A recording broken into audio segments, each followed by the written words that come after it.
Tai sveiki sugrįžę po kavos pietų pertraukos, tai kuriems žinau, kad puikiai pavyko ir Seimo valgykloje pavalgyti ir išgerti kavos. Ir kaip pamačiau dar kartą, kad visi labiausiai ko pasilgo, tai bendravimo. Nes jau kai susistoja visi prie kavos, tai atitraukti buvo neįmanoma. Seniai matėsi, seniai kalbėjosi. Tai mūsų tikslas buvo šiandien susitikti gyvai ir kad galėtume visi kartu pabendrauti, susipažinti, to communicate with each other, to make new contacts, and I'm very glad that we're really having this. Po konferencijos trumpam prieiti prie kai kurių kolegų. Enrico, somebody wants to meet you after the conference, so don't run out. Taigi, tęsime mūsų konferenciją ir dabar let us continue our conference, and I give the floor to my colleague Jane Craig from the United Kingdom to present on the inclusive settings for deaf pupils in the UK. Atsiprašau labai, o tas ekranas priekyje irgi išjungtas. Do we have the screen in front of us?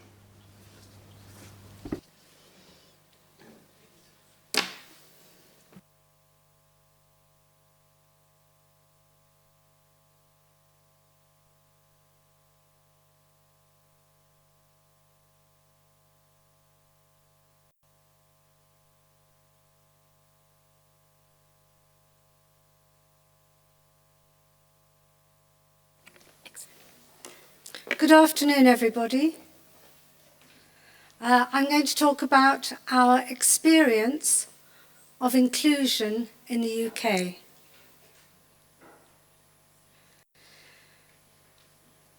How have deaf pupils been included into mainstream in the UK? From 1960 to 2010, there have been many changes. Some of the changes were a class for deaf pupils in mainstream school, and schools resourced to provide deaf pupils where the deaf people spend different amounts of time in a mainstream class. They had varying names. Some were called partially hearing units, partially deaf units, resource bases, resource schools, mainstreaming, integration and inclusion. Today, different types of provision exist. There are more deaf pupils in mainstream local schools with specialist support. This specialist support has evolved over the last 40 years. When we look back, in 1962, across the United Kingdom, we had maybe 43 units in special schools. By 1982, after the education law, there were over 500 units. This caused concern because we needed more teachers of the deaf and more specialist units built. There were problems with mainstream units. Very often, a unit would be put into a mainstream school and there would be one teacher of the deaf. So what happened to the deaf children in this unit if the teacher was absent, if they were ill or if they had to go to a meeting? Teachers of the deaf were taken from special schools to go round and to be in the units. They worked in the units, they became part of the mainstream school. But these teachers of the deaf became isolated. They no longer had their colleagues, other teachers of the deaf, to discuss their work, their expertise, and to develop things. As more pupils were being educated in units, the hearing loss, the type of hearing loss varied. And more deaf pupils with profound hearing loss were included. So this gave a lot of implications to how we managed the teaching. Research showed us that although deaf people in units quite often did equally well as deaf students in special schools, there was a problem with their social and emotional development. In the units, they may not have had a peer group. In a unit, there may be one child of 6 years old, one child of 9 years old, one child of 11 years old, and they were not friends. So it was not a group. The significant laws surrounding inclusion and integration were, first of all, in 1981, the rights of all disabled people to be fully part of society. Children with a special educational need was designated as a learning difficulty. This meant physical disability, mental disability, any kind of learning difficulty which made them not the same as their age group. 1983, it slightly changed. It improved the law, and the law with special educational needs stated that where possible, the children should be educated in ordinary schools. We talked about integration in the 1980s, where special educational needs children had to fit in to the mainstream school. By the 1990s, we talked about inclusion. Now, the school is responsible to make correct adjustments to provide appropriate provision for each child. That's each child, deaf child, mobility problem children, blind children. It was a lot to ask of mainstream schools. Deaf children suffered because they lost their identity. The deaf population in the UK fought this because many did not see deafness as a disability. They saw themselves as a language minority group. And so they didn't want to be classed. We are not disabled. We just have our own separate language and culture. And they were campaigning for this for many years. Deaf pupils also suffered because at times they were grouped with the other disabilities. And the teachers, up until this time, teachers of the blind and teachers of the deaf had specialist qualifications. They were qualified teachers of the deaf. Other disabilities didn't have this. But the local authorities thought it would be a good idea to put children, it looked good and it saved money, to put them into the mainstream schools. And for the parents, they thought, oh, now my child is normal. So what happens in the mainstream school for the deaf children? Well, first of all, you had to consider the environment. In a special school, deaf children are educated in small groups of maybe 6 or 8. The class size in a mainstream school could be 20 or 30. There therefore was an increase in noise level. The classes and rooms in the special schools were acoustically treated to cut out noises of furniture moving, lots of conversations. In a normal mainstream, it's a very noisy environment, which means that the deaf child who is using a hearing aid will have all these noises amplified. Really, as teachers of the deaf, we want them to hear speech, but they're hearing everything else. They became frustrated, depressed and angry because they couldn't make sense auditorily of their environment. Mainstream teachers not used to teaching deaf children. Deaf teachers, as you'd see today, we are very used to standing still and talking so deaf people can look at us and read communication from our body language and faces. Mainstream teachers will be talking and moving around and covering their mouths and maybe pointing at things and talking away from the students. Look at this map on the wall.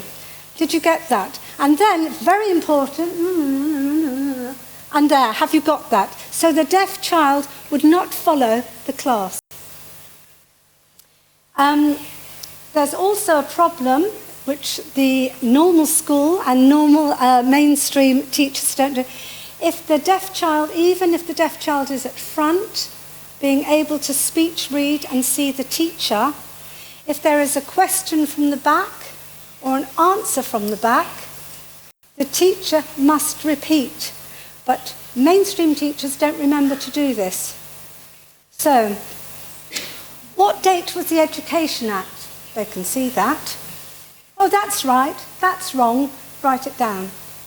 The deaf child won't know what the answer is. 1981, yes, 1981, that's correct. It's important to say what the other conversations and the other answers and questions in the class. Deaf people can only watch one teacher. And if they then say, oh, the deaf child, just wait a minute, so the deaf pupil can stand up and look at who is speaking, this slows down the pace of the lesson and the hearing children become frustrated. Using technology like hearing aids, FM microphones and so on, it is important and they are useful, but teachers have to be trained to use them.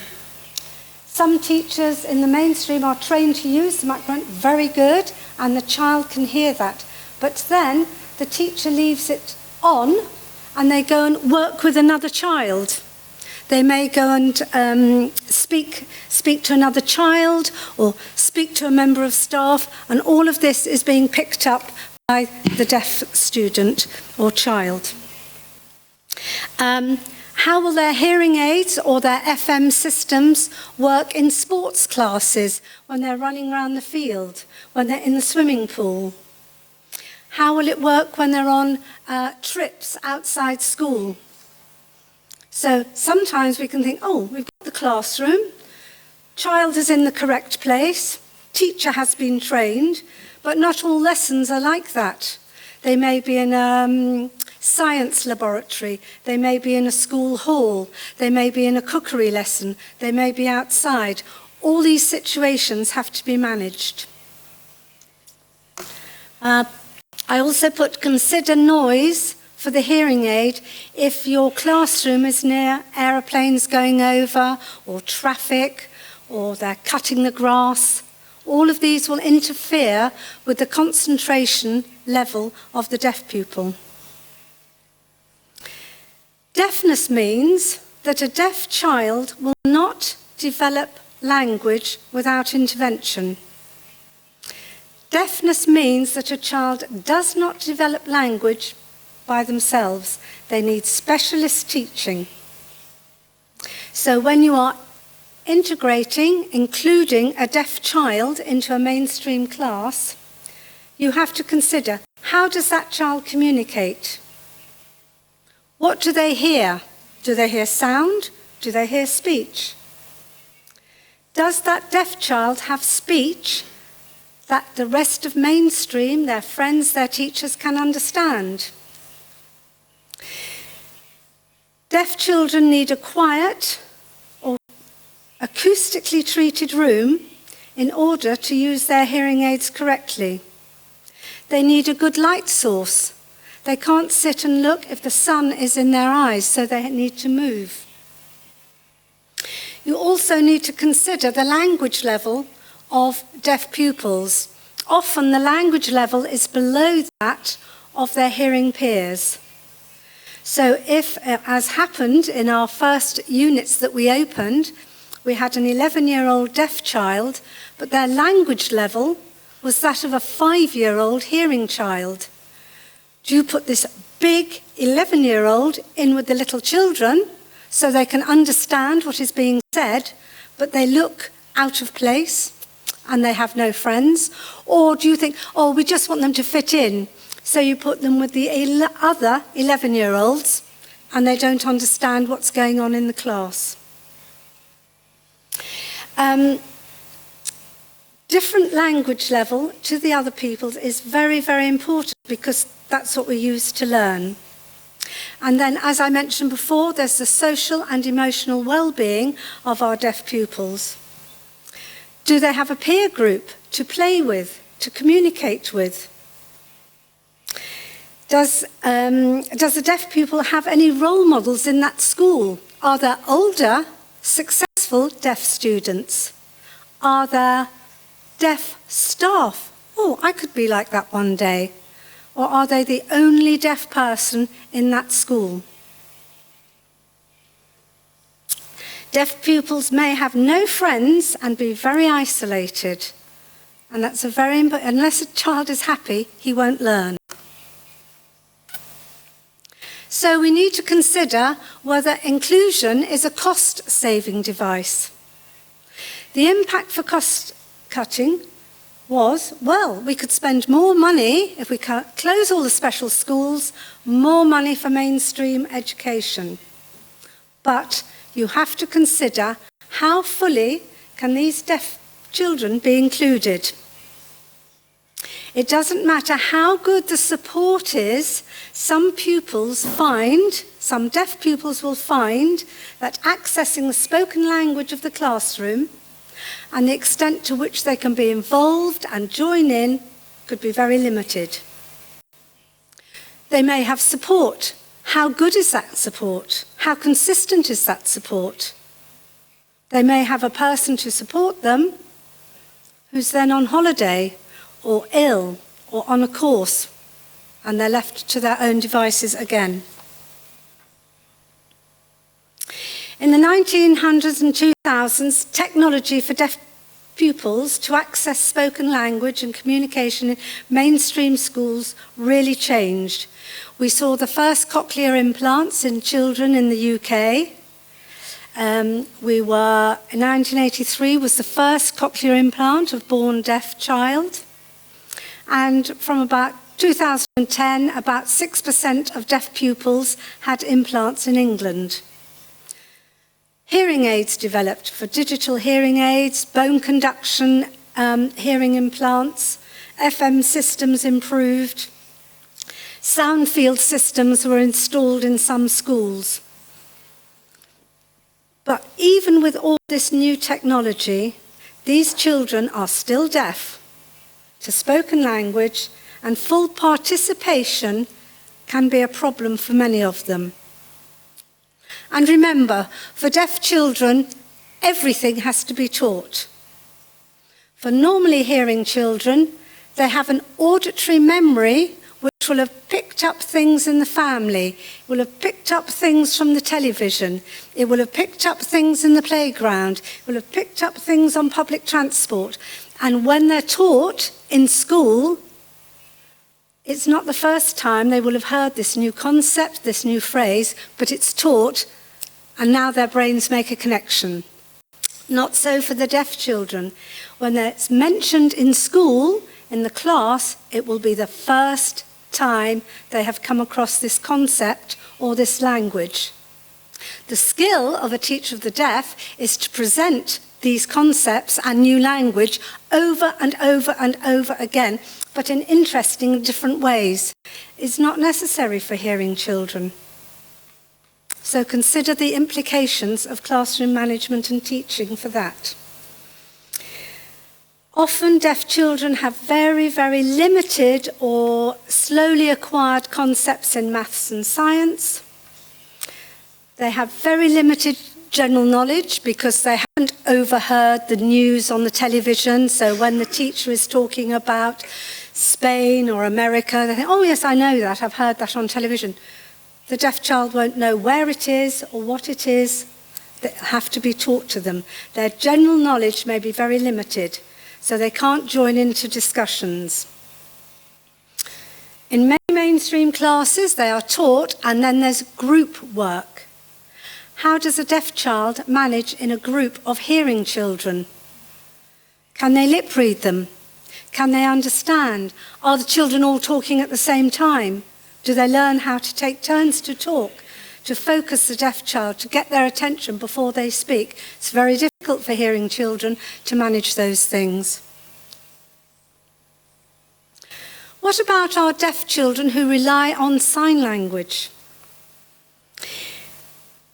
If your deaf child relies on sign language, they should be with other children who can sign. That's inclusion. It's not inclusive if the deaf child cannot easily communicate or follow the communication of other pupils.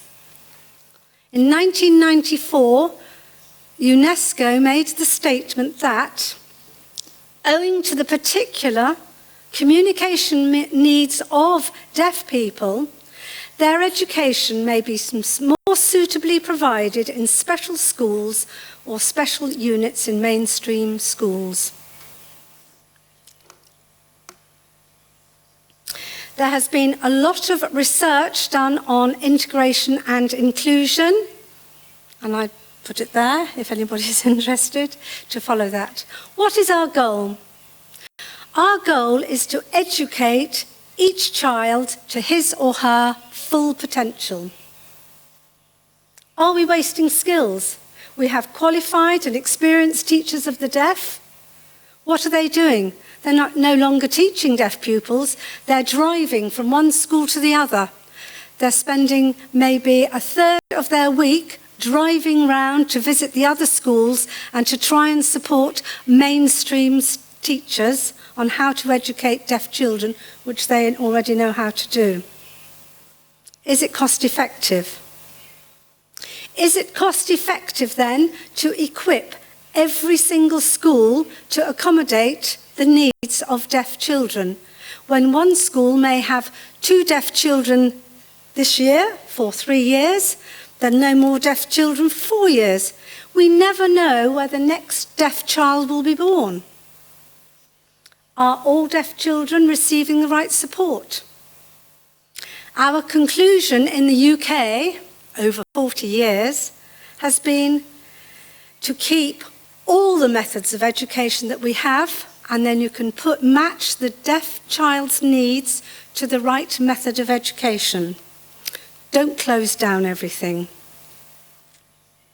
So, as I said, in the 1960s, most deaf pupils were in special schools. By 2010, most deaf pupils are educated in mainstream. It has not been a simple or easy journey. Every idea and development, oh, this is the answer, oh no, we didn't think about that. It's very difficult to get it right in all situations, and you have to realise there's no one approach that fits all. Deaf children are individuals. So, we don't want to fail, so do not include or integrate a deaf child if they do not have sufficient language to be in that situation, or they do not have the correct support to be in that situation. Be careful of parental choice. In the early days, parents said, yes, we want our children in normal schools. Like my neighbours, we take our children to school. But as the year goes on, 2 years, 3 years, the deaf child falls behind because they do not have the specialist input, and they end up as a failure. It affects the child badly. They feel a failure. The parents feel guilty because they made them go to the local school, and this guilt and failure, oh, you have to go to a special school now. It's far better if the child begins life correctly in specialist provision and has linguistic abilities appropriate to the age and confidence and support, and then can join the mainstream. So, what happened from 1980s in the UK, and I know elsewhere in Europe, a new profession developed. It's a training course with qualifications, and it's called, in England, they're called CSW, Communication Support Workers, and they work in education. In America, they're called educational interpreters. Different countries have different names for this profession. The communication support worker enables communication. So, over time, we have developed how they work, where they work, and implications for confidentiality. The course will include facts about deafness, language development, how language develops in normal children, obviously, and deaf children, about deaf culture. They learn about hearing aids, audiology, classroom assessment. And the other thing CSWs are trained to do is to give deaf awareness, what it means to be deaf, how do we deal with the deaf, to teachers, also to other staff, dinner ladies, break time support, the people in the office, the people in the library, what happens when a deaf student comes in, not just the mainstream teachers, but all the staff in a mainstream school. And even more important, the other children in the class. How do you deal with it? We have 2 deaf children in our class. This is how we communicate with them. It's really important. Confidentiality became very important because in the early days, the mainstream teacher would have the deaf child in their class, and then this other professional, the CSW, would come in. Some mainstream teachers felt threatened. They didn't like it because they thought maybe they're looking at how I am teaching. It took a lot of training and refining the course to explain to the CSW and to the teacher how to behave. The CSW is there for the child. They're not for the teacher, they're there to facilitate communication between the teacher and the child and hearing peers. Also, whatever goes on in the classroom, you do not talk about it outside. We cannot have communication support workers coming out of a class to say, oh, that teacher's awful. Oh, you should have seen that lesson. They were fighting. I didn't like that lesson. I didn't like what they did. It's not their responsibility. They are not there to assess the teaching. Also, some teachers might write on the board, maybe make a mistake, spelling mistake or something wrong, and the CSW say, oh, excuse me, you spelt that wrong. That's not their job. Maybe it was a deliberate mistake, because at the end of the class, the teacher would say, hey, nobody saw my deliberate mistake, and it was part of their teaching strategy. So the CSW has to be quiet and respectful at all times. The other qualifications before they do the CSW course, they will have qualifications in sign language, in note-taking, in cued speech, in lip speaking, and they also learn how to be professional and how to liaise and respect the other professions. They will be liaising with the teachers of the deaf, with the mainstream teachers, lecturers and staff. They may liaise with the audiologist and with team leaders and other CSWs. And it's important, as for teachers of the deaf, for CSWs to be part of a team so they can get together, even if they're dotted around different schools, that they can get together occasionally, and then in a quiet, private, 4 walls, they can say, oh, it's really difficult, and then they can talk to each other and share experiences. Very important. But in their professional role, they're confidential.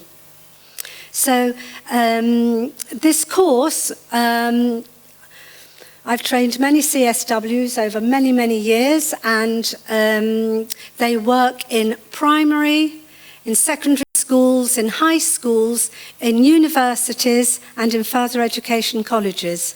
So they have to match the learning levels. So the CSWs who work in universities have degrees themselves, very bright, obviously, because they can't communicate a lecture either in sign or note-taking if they don't understand themselves.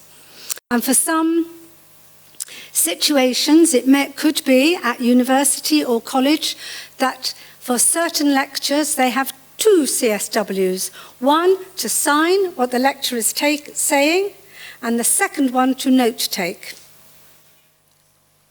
So it can be very expensive to put in the correct support, but it's important and imperative for our deaf children to achieve the potential that they deserve. Thank you.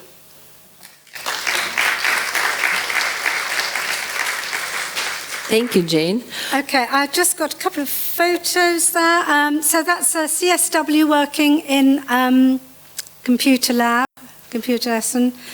This is CSW working alongside in a practical kitchen, moving around all the time and actually facilitating between the general public, the teacher, and the deaf student who's learning to be a waiter and a chef. And hearing aids are no good in this situation. So all deaf, once they have a language, later on, if their first language was English, later on they all learn sign, of course, because sometimes sign language is much more effective in a situation like this, or at distance if they're doing canoeing, or on horseback, whatever. Okay, thank you. Thank you, Jane. I can see that this as a conclusion after this 40 or more years of inclusion and all these bumps on the way, you came up with this idea. So originally these people, these professionals, they are like the background is sign language interpreting?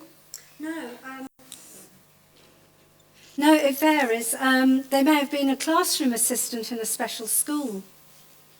They've usually been to sign language classes, they're interested in education, they may have been linked to social work, a whole variety of things.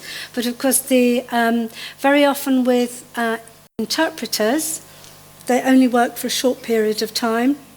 Some of our CSWs, they have to sit with the student all day, 5 or 6 hours.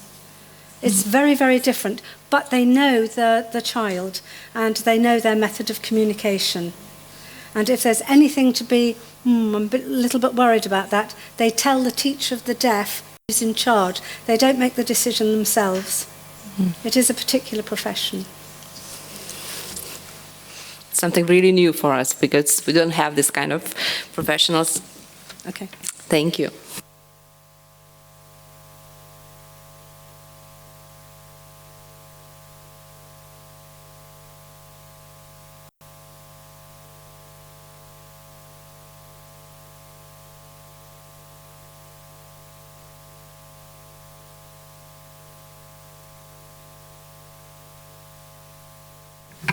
Now, I'm very happy to present Dragana. Dragana Popovic works for a school for students with hearing and speech impairments in Jagodina, Serbia. Two Draganas. Dragana 1 and Dragana 2. Thank you. Can you find their thing? Thank you.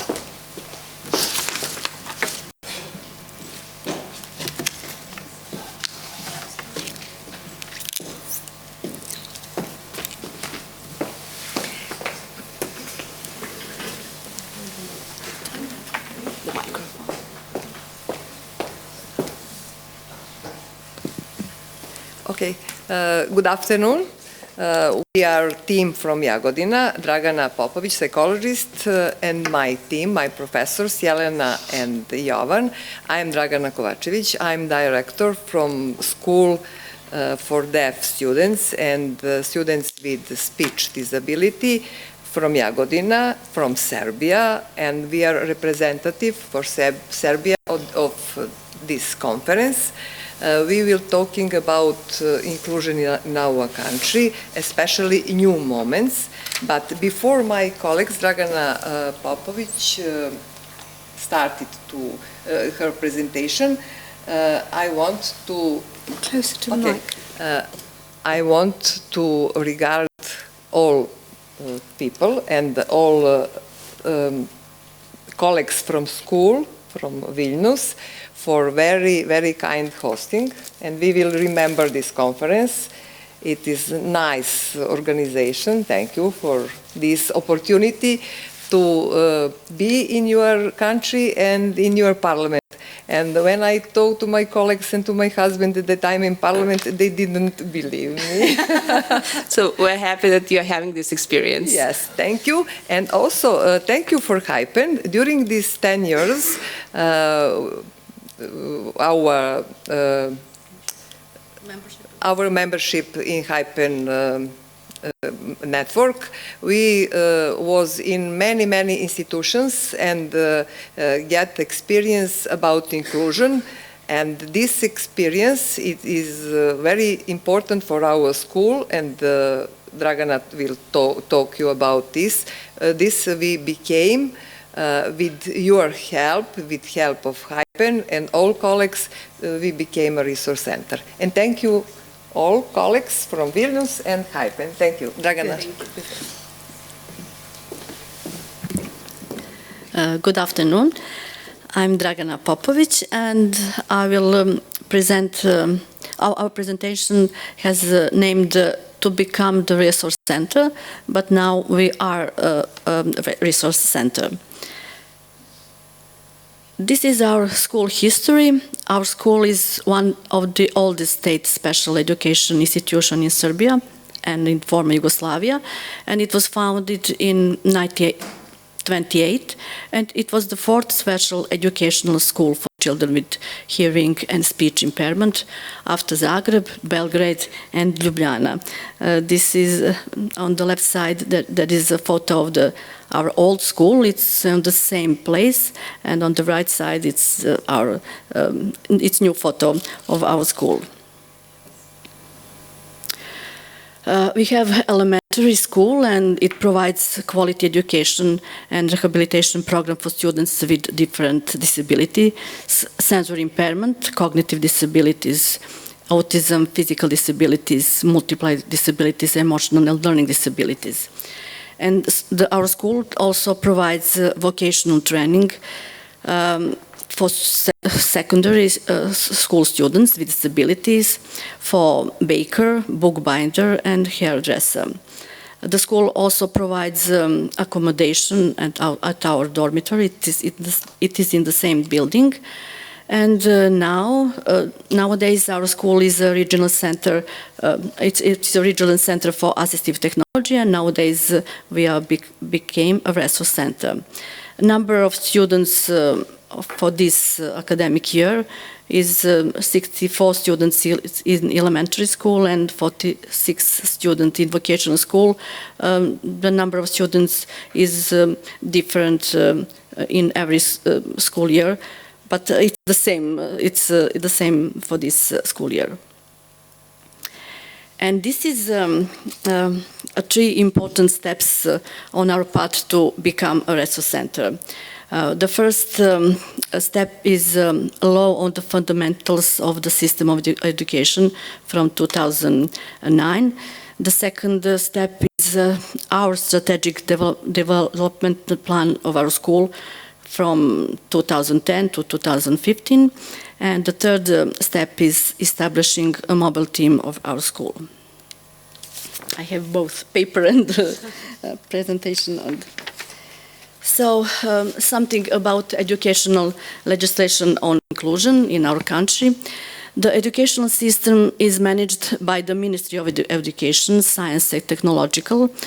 development in line with general principles and goals of education and bringing up the children.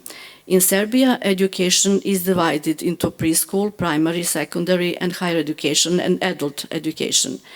Preschool and primary education are compulsory and free of charge for all children in Serbia, including children with disabilities. Secondary education is also free of charge for children with disabilities. Before 2009, not all children were entitled to regular education. 2009, new law on fundamentation of the education system gives the equal right and access to education without discrimination and separation based on any developmental disorder or disabilities. Since 2009, the law of the education system has officially introduced inclusion and individual education plan in Serbia. With this law, special programs as well as all regulations on the curriculum for students with disabilities that were developed in relation to the type and degree of developmental difficulties are no longer applied. Specialized schools for certain types of disabilities are transformed into schools for all types of disabilities, depending on the choice of parents supported by the Intersector Commission. The Intersector Commission is a body at local self-government level composed of permanent representatives of the education, social protection, and healthcare system, a pediatrician, a social center representative, a special education teacher with a relevant profile, and a psychologist employed in the educational system. Nowadays, in Serbia, we have still a parallel system. We have 48 special schools, and they have been verified in the educational system of our country. This is something we as a school had to develop since 2001. Strategic development plan of our school, and it was the third plan of our school in which we had the priorities for the development of our school was the establishment of the resource center. We have set the goal of providing support to students with disabilities in a regular school. Also that year, after the changes in the law of education, we have formed a mobile team composed of special educators and experts from our school and conducted a survey on the number of the students with disabilities in our district covered by the regular educational system. I have to tell you that in our country there is 29 districts, so every district have their own educational department that is under the Ministry of Education. We received data that there were 674 students with various disabilities in 33 primary schools. What about supporting inclusion? The mobile team of our school was actively involved in supporting inclusion in our district according to the expressed need of regular schools. Members of the mobile team designed and implemented a series of education for primary school teachers in our district. The topics were characteristics of various developmental disabilities in students and recommendation for working with students with disabilities. 22,500 students last school year studied according to the individual educational plan in our country in regular and special schools. It's the latest statistic data in Serbia. Along with the education of regular school teachers, we have realized direct additional support to regular school students in our school in the form of individual treatments and exercises. And another survey we conduct with the mainstream schools and mainstream teachers were in 2018. The survey was intended for class teachers of all grades of primary schools in our district. We have 32 primary schools, And the number of primary schools in our district that completed the survey were 18. The number of teachers who completed the survey was 362. And this is some numbers from the survey about the number of students in mainstream schools with some difficulties in various areas. Because the survey was anonymous, and teachers had to recognize the students with various types of problems or with disabilities. So this is the survey with their opinion of what kind of students they had. Of course, the most larger group was the students with speech and language disorder in regular school. You can see the numbers of students with these types of disorders. This is the numbers of students with sensory and motor disorder. Students with hearing problems at that year was only 12. The other students were at our schools.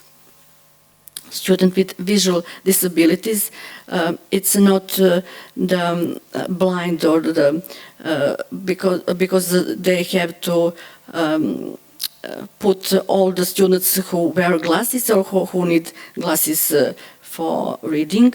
Student with motor disabilities or with difficulties to move was 11, and with other physical problems or they using wheelchairs in the regular school was the small number. The number of students with problems in cognitive functioning, attention and learning difficulties, it's also the large number. You can see the problem, the larger group is the students with problem in cognitive functioning at different levels.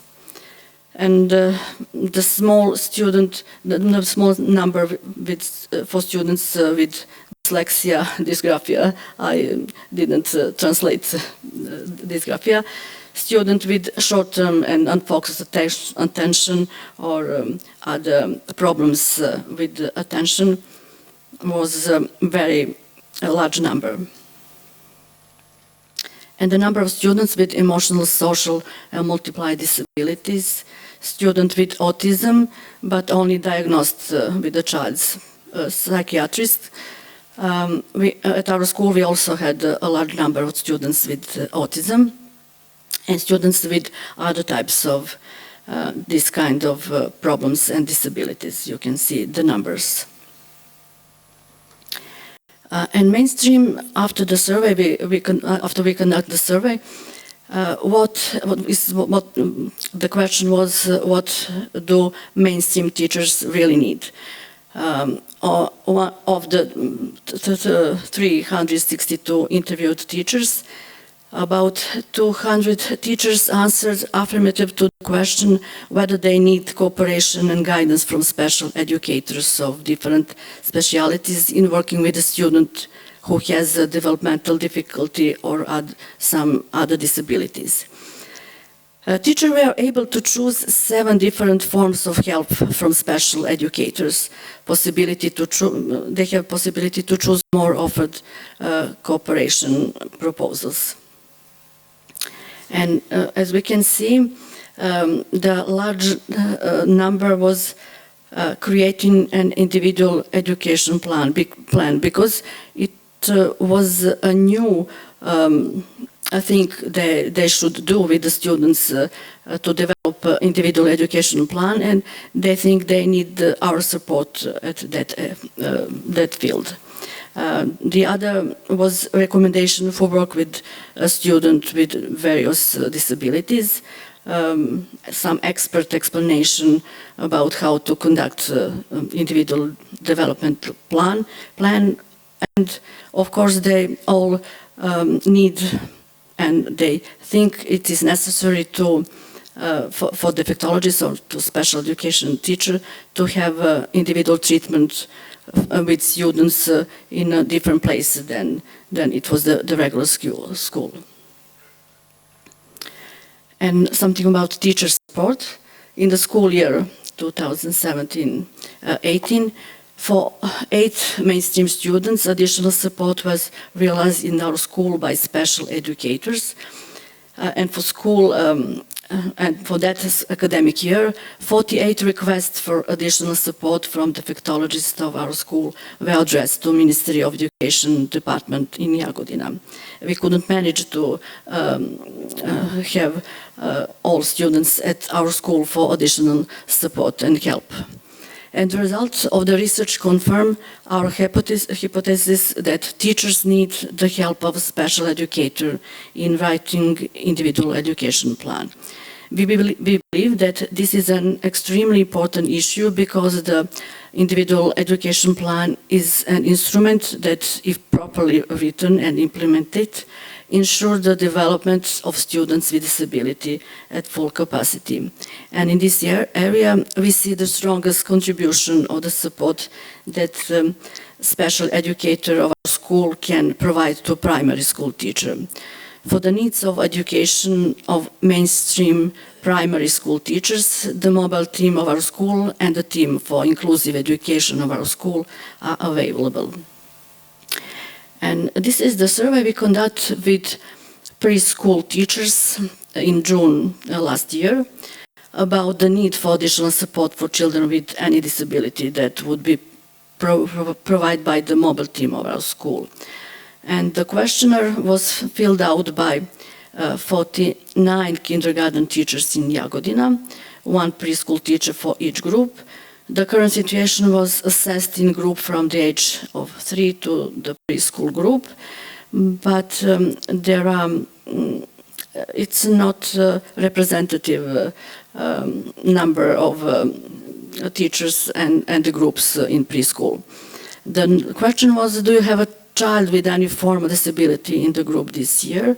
And 22 preschool teachers gave a positive answer that they have a child with developmental difficulties in the group.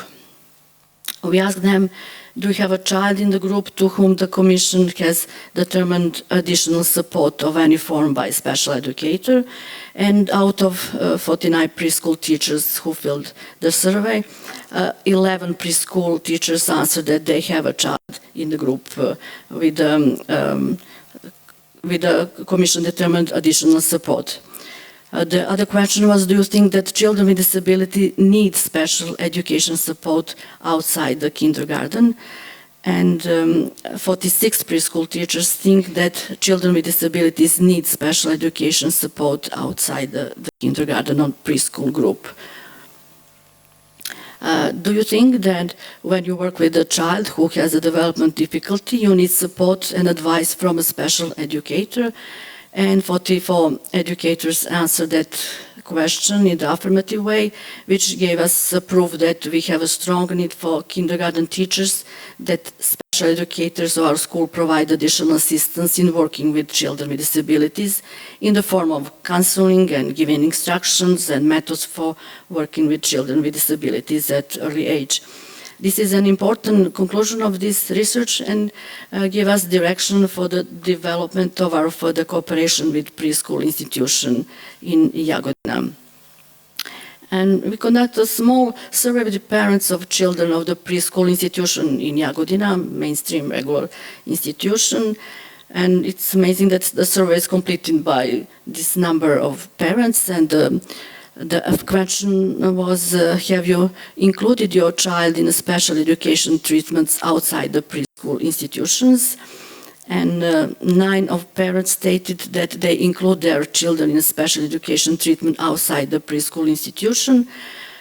So in the form that in our kindergarten, city kindergarten, there are over 2,000 children, and this is about 9%. It was, we can presume that there will be a large number of children at young age who needs our help and support in upbringing.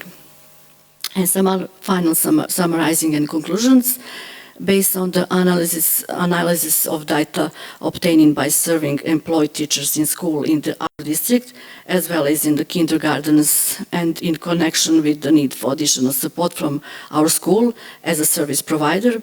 Our goals are as follows: to establish a resource center of our school, which was granted to us by the Ministry of Education by a decision. It will be an educational institution that has separate organization units within our school.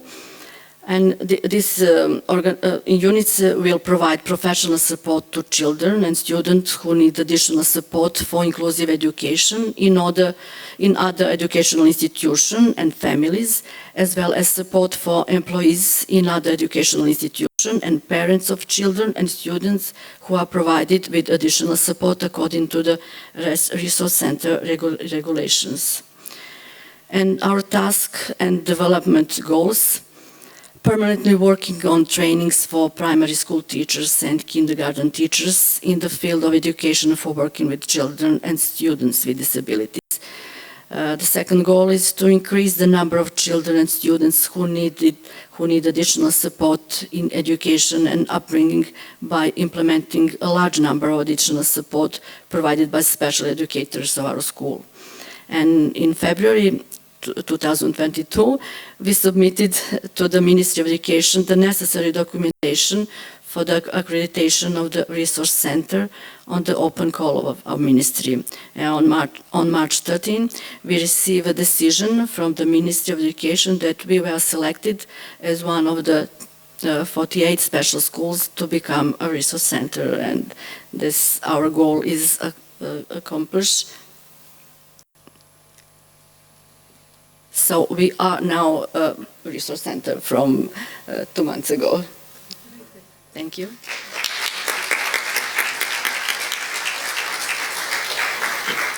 So thank you to Dragana and Dragana. It was very interesting, and congratulations on becoming a resource centre. And it was very interesting to hear how thorough your research was and to read the results of your research. Well done. So thank you very much for sharing it with us. Aš klausiausi Draganos pristatymo ir I was listening to Dragana's presentation and I was modeling this resource center, as we would call it in Lithuania. I was trying to imagine it in the Lithuanian circumstances.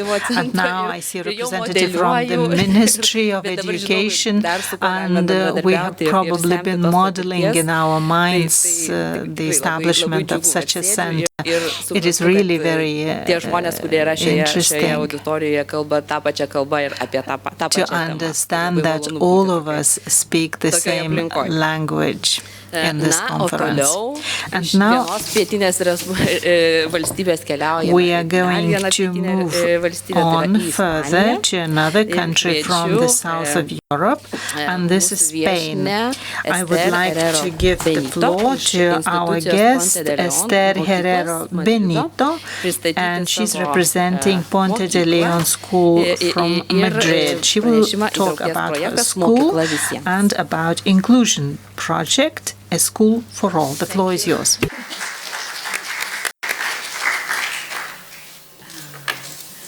Thank you very much. It's a pleasure to us to stay here with you and present our project, that we are very proof of this project, but we show you the inclusion is real and we can do it. And it's very allowing to give vision to all people, deaf people to the right, this person, okay? And I hope you like it, our project. So, well, okay, where is our school? Our school is in Madrid. It's in the center of Spain, okay? The Spanish education system, they have different steps. Preschool, primary and secondary. The obligatory in Spain is 6 to 17, only primary and secondary. When they finish the secondary, they can give to higher education, to bachelor learning or vocational training, and then go to the university. The kind of Spanish school, the most are public, but there is an important part of concerted school. Our school is concerted, and we have the support of Fundación Monte Madrid. In Spain, you can choose different modalities for students. When we have a student with need, the family, with the support of the team of evaluation, decide to ordinary with support or special education. In our school, is in the middle. The Ponce de León is to the institution with the support economic of the Fundación Monte Madrid. And in the same place, we have a school education, occupational workshop, or a special employed workshop. In the special employed workshop, all people are the deaf people. In the occupational work center, we have 56 persons with deaf and other disabilities.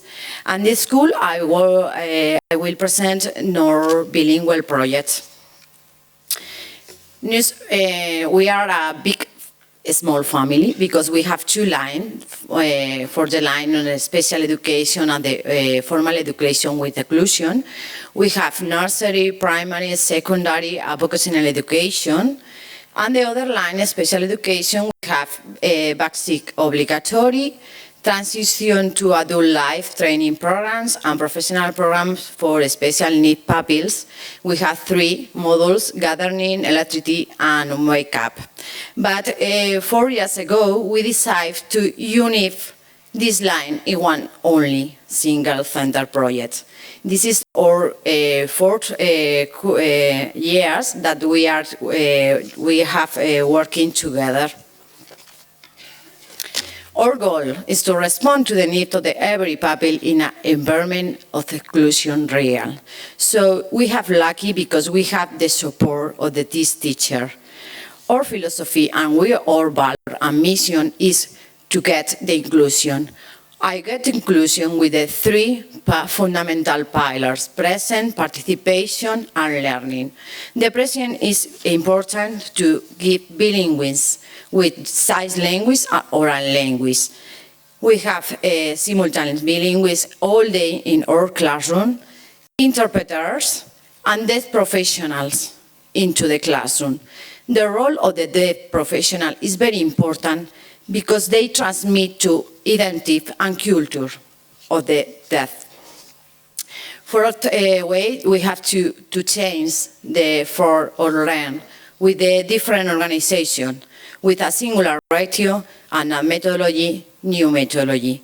In the classroom, the ratio is 15 students with ordinary and 5 students with needs special. In the methodology, we use different methodology innovation that help us to give the student that all needs.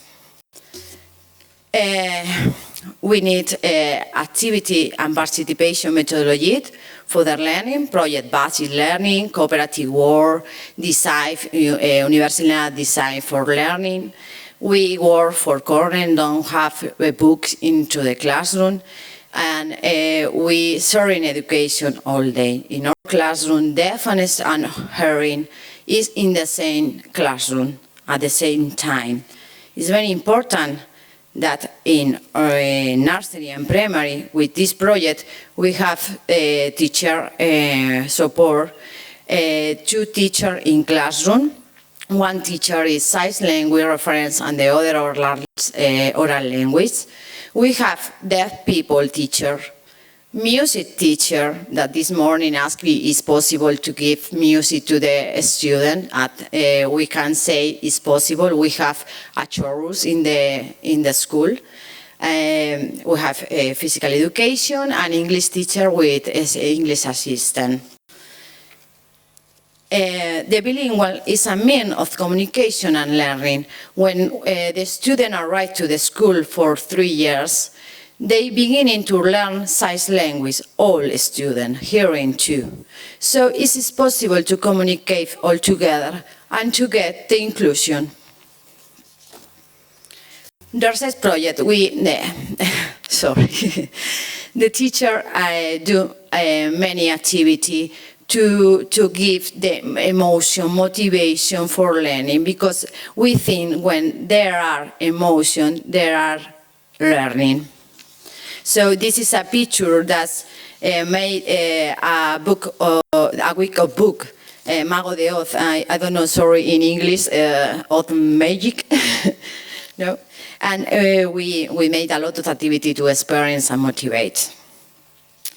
In primary, the children's words in 10 words, okay, all together, and no difference between deaf or hearing, that they are including. So the teacher is a support to the student for working in sound off or that need some ask you. They work together to ask both of them. The students are the protagonists of their learning process because they choose what kind of project they want to investigate.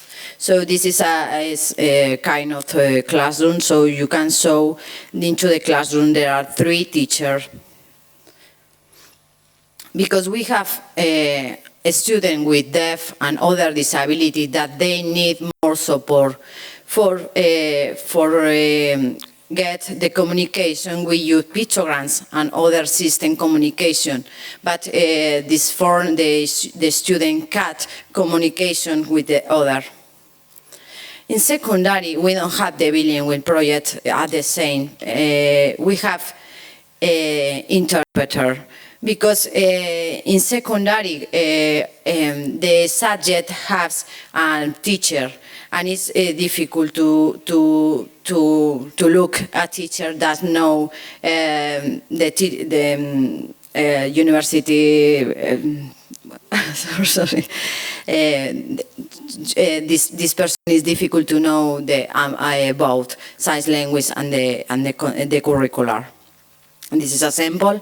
In this moment, there are a teacher of the subject, support teacher, and interpreter. In the secondary, 2 work by sons, and the teacher made the materials. We used the Chromebook, and we made manipulative materials. They are working together, and no is different, deaf or hearing, that they are all together. And special education is a less students with a teacher and physiotherapy, speech therapy students. So, for example, in transition to the life adult, we have workshop, for example, this book burner, and there the student has more needs. And professional program, vocational training, we have gardening or electricity. They have times in the schedule that they are in classroom with the curriculum, and they have time they go out to the workshops. We have a guide department, but it's very important to make the work, cooperative work with the teacher and with the family, because for us, the family into the classroom is very important. They are included. In this guide department, we have speech therapy, psychology, social worker, integrational teacher support, psychologists, deaf people, teacher workshop, and psychotherapy. We are very in common to the environment, and you know, in this moment in Europe, we have to clump the old goal of the Green Pact. So we made a lot of activity with the environment, and we try to make activity that the older students were sharing with the more, and we are together. But 4 years ago, I see you before, we decided to unite this line, and we decided to include this small group of special inclusion into the big classroom. Okay, we broken barrier. we unify space, times, methodology, approve, and work together. So this moment we have 3 teachers in the classroom with speech therapy, psychotherapy, but they work together all the time. In some times, some students need to go out with a support of speech therapy or physiotherapy, but we try all the time more into together. I would like to show you a little video that I want to is very more visual to show you who is in our school and the importance of the family. You can see good.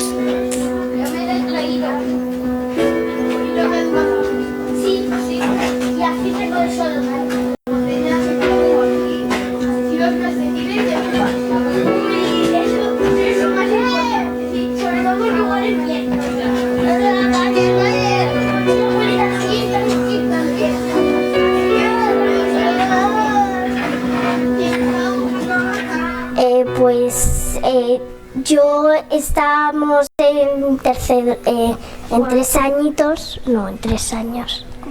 O cuando nos conocimos estábamos en 3 años. Y a Borja le pregunté qué le pasaba porque estaba muy nervioso y le pregunté qué me pasaba y empezó a darme abrazos y besos y conocí a su hermano. Y me pensé que solo eran amigos, pero cuando vi a su madre que estaban juntos, digo, sí, son hermanos. Y es verdad que se parecen mucho y ya pues fuimos amigos. Tenemos 2 niños que son gemelos y nacieron prematuros y uno con más dificultades que otro. Uno por la prematuridad es sordo, Hugo, y el otro tiene una PC motora y también una sordera añadida. Pues el Centro Ponce de León era un centro específico de sordos en el que pues la comunidad era pequeña, éramos como máximo entre 70 90 alumnado sordo, pero no nos convencía, entonces fue darle un vuelco al centro y admitir a todos los oyentes de la zona. Nosotros decimos que hemos hecho una inclusión del oyente en el colegio y entonces a partir de ahí nuestra filosofía es la inclusión. Aquí ha habido dificultades, hay papás que se asustan al entrar en el cole o incluso han tenido inicio de rechazo. Hombre, al principio muchos. Esto era un centro con referente de sordos y nosotros somos de la zona y solo había sordos. Entonces nos asesoraron muy bien cuando se amplió para niños oyentes, pero teníamos miedo porque no sabíamos cómo iba a funcionar. Además la gente te pregunta, pero ¿eso cómo funciona? ¿Y qué es diferente? En este colegio los niños son niños. En un colegio ordinario, si fuese mi hijo, seguramente que entre 30 sería el único con una discapacidad. Entonces, a mi hijo aquí le llaman Borja, le llaman Hugo, Aitor. En otro colegio seguro que sería Borja, el niño sordo, o Borja, el niño que corre de diferente forma. Y aquí no, aquí todos son iguales.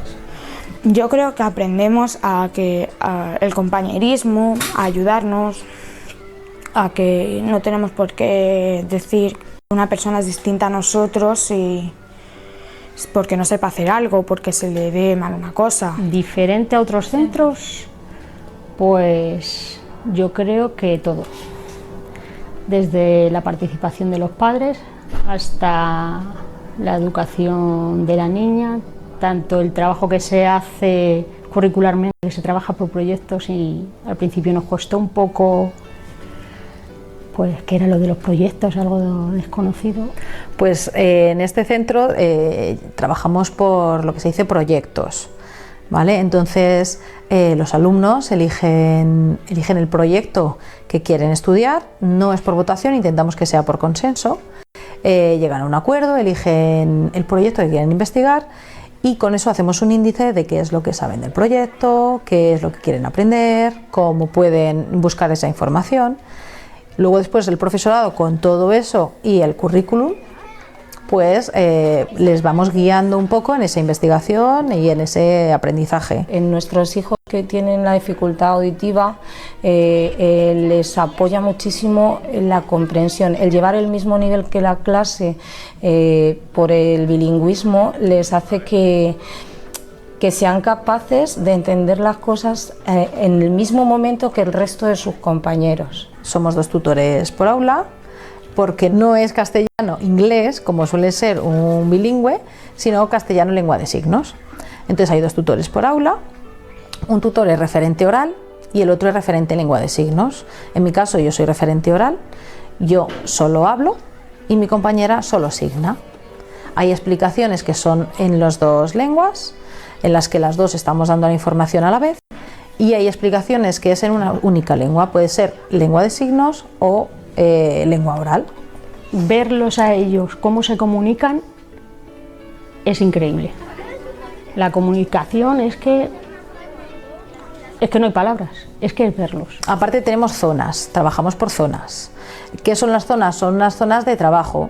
Anteriormente se ha hecho una explicación pues, de lengua, de matemáticas, de conocimiento del medio, y lo que hacemos es hacer una práctica de eso que se ha explicado antes en pequeños grupos. Entonces son unas zonas de trabajo que ellos eligen aleatoriamente y libremente el orden en el que quieren hacerlas.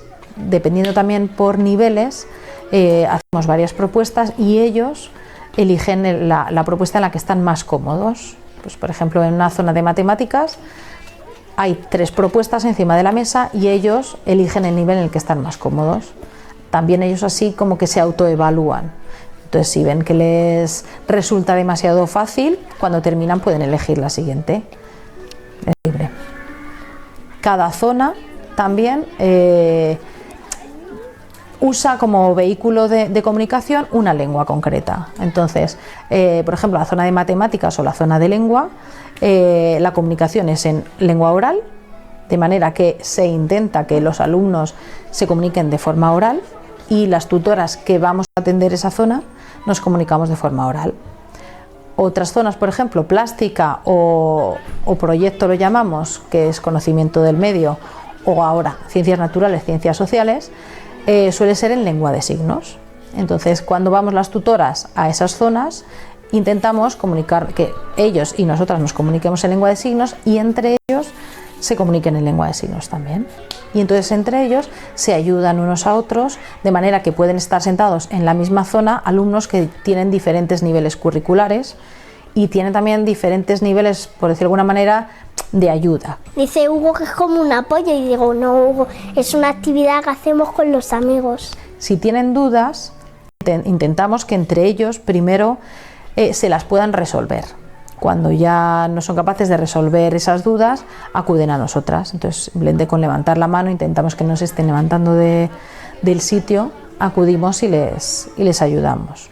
Entonces, la familia es muy importante en todo el proceso educativo de los chavales, no solo por lo que les contemos, sino porque lo tienen que vivir y lo viven haciendo actividades diferentes y dándoles la oportunidad de hacerlo, sino simplemente en la teoría o porque vengan a que les contemos algo. Eso no es una participación real, ¿no? En otros centros tienen puertas abiertas una semana, el puertas abiertas aquí es continuo, no... Bueno, en los demás centros no hay lo que hay aquí de que cada semana tienen un protagonista e incluso los padres podemos, como habréis visto, podemos venir a hacer esa actividad con ellos porque es su día y venimos los padres y estamos y a los niños es que les encanta, ¿sabes? Entonces cada semana hay un alumno que es el protagonista, entonces todos los lunes nos presenta el mejor día de su vida. Le acompaña la familia, porque intentamos que venga la familia a colaborar con nosotros y a realizar alguna actividad que esté relacionada con el proyecto. El protagonista ofrece a los compañeros una presentación sobre su vida para hacerse conocer más, para que todos le conozcan más, una parte que ellos hasta ahora no conocen, y los compañeros a su vez le hacen un regalo, en este caso ya en cuarto de primaria. Pues el regalo consta de un texto, dependiendo de las características del protagonista, del alumno, ellos saben cómo tienen que hacer un poco ese texto. Saben que para Borja, en este caso, tenían que hacer un cuento que tuviese muchas imágenes, que fuesen frases sencillas y escritas en mayúscula. En el caso de la familia de Borja, es una familia que colabora muchísimo con el centro y suelen hacer una entrada, pues que el padre viene disfrazado, y hacen la verdad que actividades que a los niños les motivan un montón. Hoy concretamente han hecho una lámpara de lava porque el proyecto que estamos viendo son los volcanes y son actividades fáciles y que a los niños les gustan. Fundamentalmente es el equipo el que te da, ver a los chavales es fundamental, ¿no? Ves cómo disfrutan, pero sobre todo el entusiasmo del equipo. Entonces, bueno, pues eso a un director yo creo que le motiva a seguir luchando y peleando por ese objetivo compartido, ¿no? El que realmente ves que hay un trabajo en equipo y que realmente son ellos casi los que tiran de la dirección, ¿no? Creo que es súper gratificante.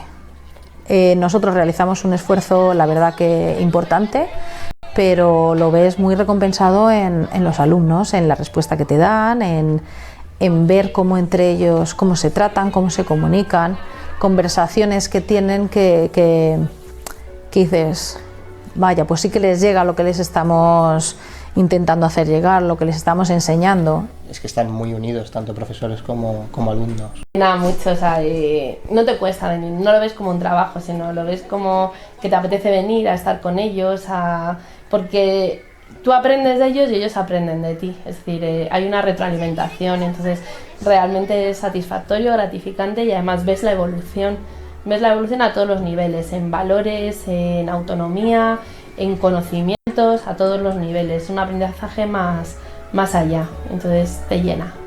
Porque yo creo que ganamos todos. Yo creo que una educación no es teórica, no puede haber una asignatura que se diga educamos en valores, sino que o lo vivimos o si no, no lo aprendemos. Entonces yo creo que ganamos todos con esta interacción y este crecer juntos. Y a nosotros nos ayuda a eso, a no ver a nuestros hijos también como diferentes. Es que al final sí, la discapacidad te viene y no... Hay que... La asumes. Asumirla y ser uno más. O sea, no es... Sabemos que Borja, si hace una carrera, pues llegará más tarde. Pues bueno, no pasa nada. Corremos con él y ya está. Porque claro, tú siempre quieres lo mejor para tus hijos y que sean los más listos, que tengan un currículum el mejor, pero sí que nos hemos dado cuenta con el paso del tiempo que es igual de importante que estén bien formados curricularmente como personas, o mucho más. Si ellos están como personas bien formados, todo lo demás sale adelante.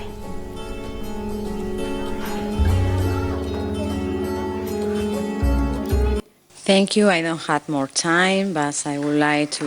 Wow. Thank you. But you can finish. No, but it's no problem. No, really, Esther. No. But we have only the last part. I saw you how we work the communication, and we employed sign language, but other alternative system that necessary for the children, pictograms, the drawing situational that we are working with Gabriela in another project Erasmus+, pets and communication. That I want to show you is necessary to use all tools that we have, but communicates with that person.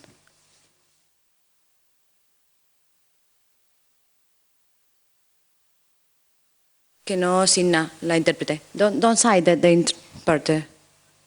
They can... Negirdėjo vertėjai?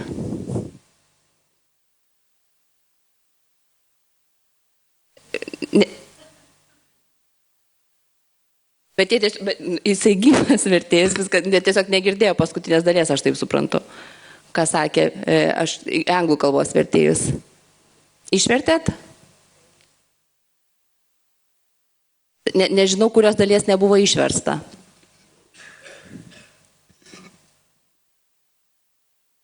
Aš klausiu kurčiųjų, kas nebuvo išversta, kiek, kai dabar. The sign language, the interpreter didn't hear what you said the last few sentences. The last, okay. No, I saw you that we use different tools for communication with all students, deaf and deaf with other disability that need more support. We use. Yes, it's okay or no? No? ¿No está asignando?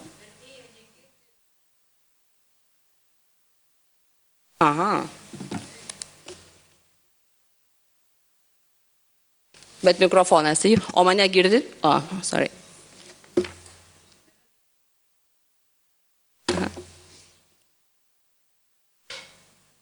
No, it's okay. It's just a technical issue with the sign language interpreter. Yes.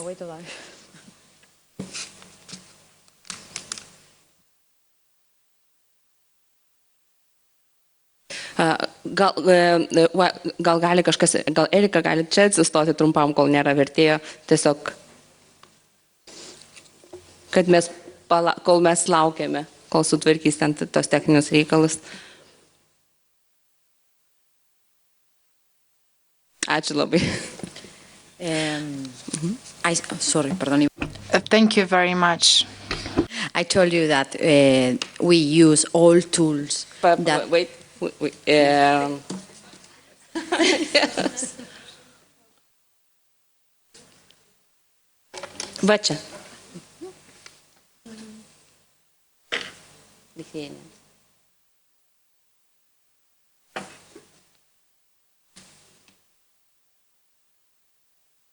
Okay. I told you that we use all tools that we need with communicate with all students. Perhaps sign language is not enough for communicate. So we have to use augmentative and alternative system like pictograms with all day, drawing situational. For example, and PEX is an intercambiance communication system, communicator, a good speed for live, and Spanish size alphabets, okay? And phonetic displays with verbotonal, similar to, I show you, I use all tools that we has for make communication. This is all good to communication with our students. So thank you very much for your attention. I hope you like, and also it's possible. The inclusion is possible, and we can do it. Thank you. Thank you, Esther.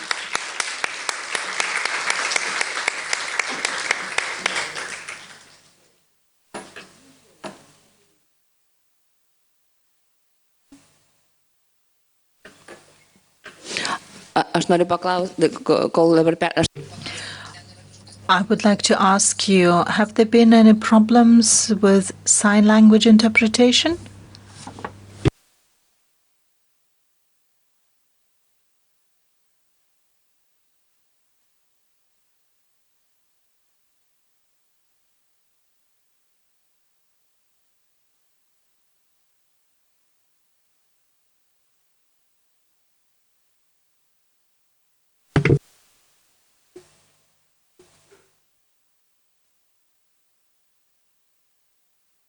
So now we welcome Gracina Shebokiane, who is from the Ministry of Education and Science and Sport here in Lithuania.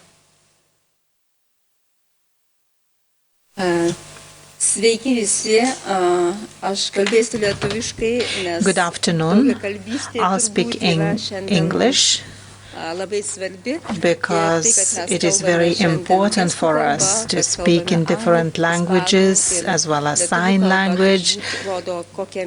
This demonstrates that we can be different, however, have a lot in common. It is a great honor for me to give a presentation to such a distinguished audience about the work that we have been doing here in Lithuania in order to help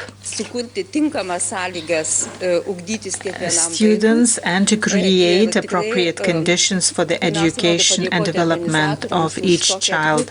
First and foremost, thank you to the organizers for such an interesting conference.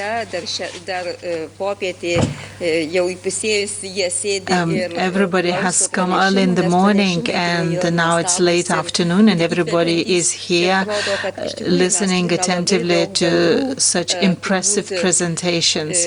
Indeed, we have a lot in common. We have shared the same path in development of children and their education and thinking how to improve our systems, how to make sure that each student and each child with hearing impairment to feel safe, important, and find his or her path of life. My presentation will not be a retrospective demonstrating the historical path from the past until today. I will focus on these days because the path is our path towards integration and inclusion has been very similar to the experience from other countries. We have been doing similar mistakes and we have been looking for the best solutions. My presentation today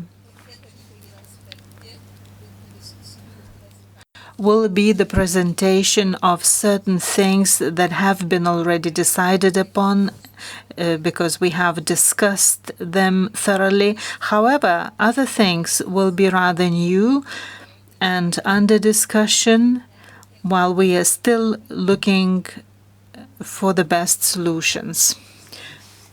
First, we have the law on education, which has been amended in 2020. A very important principle of inclusion was included. And this is the most important provisions of this law, that the education system allows everyone, each person, to develop their powers and competencies, receive the necessary support, and be successful in learning, in social, cultural, and other activities. We focus on non-discriminatory basis.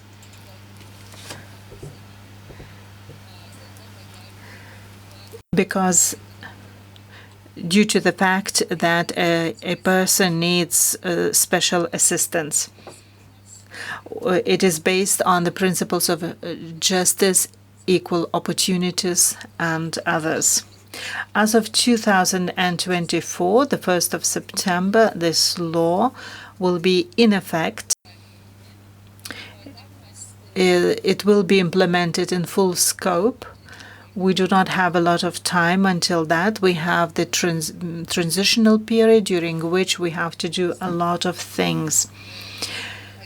Firstly, we have to open the doors of mainstream schools for them to admit children with different educational needs. A lot has been already done, but on the level of integration, not inclusion. We have been making effort for admitting children with different educational needs. However, schools had a possibility to refuse to admit a child and to recommend for this child to go to a special school if it didn't have specialists or appropriate accessible environment, or if the community of the school was against this. Therefore, it is not sufficient to amend the law on education. It is not sufficient to have wonderful plans. We need to invest a lot. We need to invest in terms of human resources and in terms of financial aspects. When the law on education was adopted, The action plan was adopted along with it, and it is called the Action Plan on Inclusion. Based on the program adopted by the new government, we are developing the development programs, and they are strategic documents that ensure the funding for the activities indicated in our strategic documents. We are developing the progress of measure of law on education, which is the measure of inclusion. It will be adopted next year, and then a huge funding will follow. We will have the funding from the national budget as well as from the EU funds. Here you see the funding planned to be invested in the near future and during the entire period of the implementation of this progress measure. Our goal is to eliminate all obstacles, including emotional, physical, social, IT-related, for the students to be able to study at mainstream schools. The study includes children, deaf children and children hard of hearing.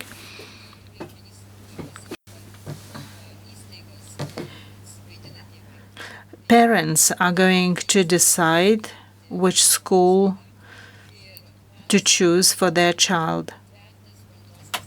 However, we have to have the doors of the mainstream schools open.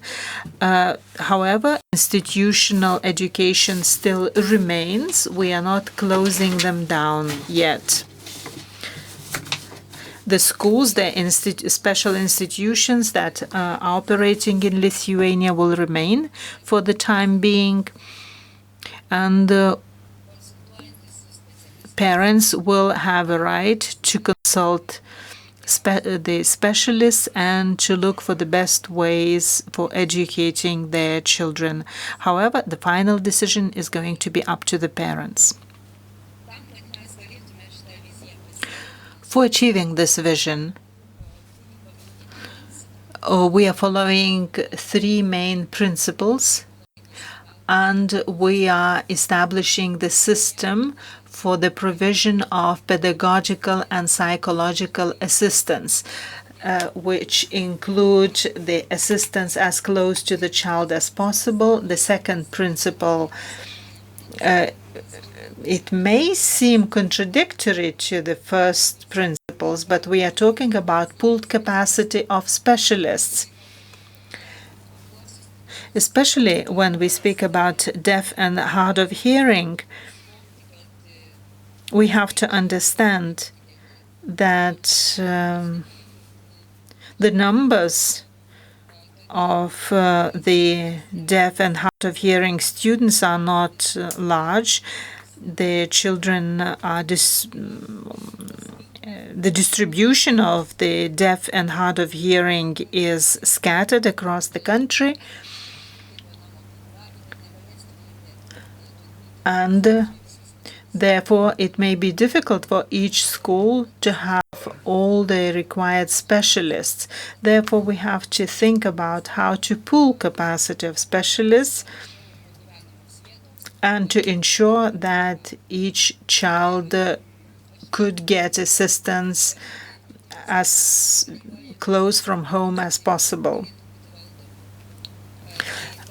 And the last principle is clear roles and responsibilities for the provision of pedagogical and psychological assistance to each child. Our vision is, as I have mentioned, however, today we still have a large proportion of children that are being educated in mainstream school, and this is almost 94% of all students, of all pupils in Lithuania.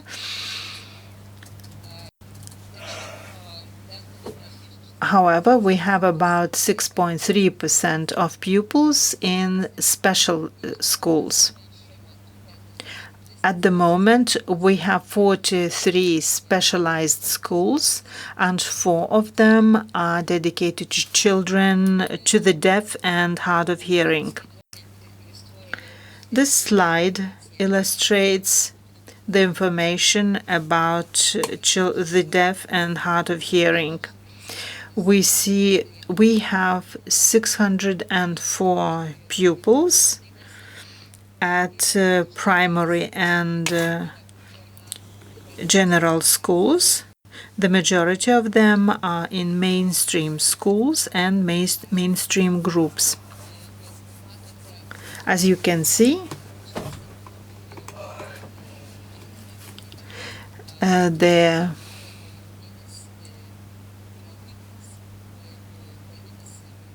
pre-primary and preschool education has the majority of the deaf and hard of hearing pupils. More than 1/3 of deaf and hard of hearing students are being educated at special institutions. In Lithuania,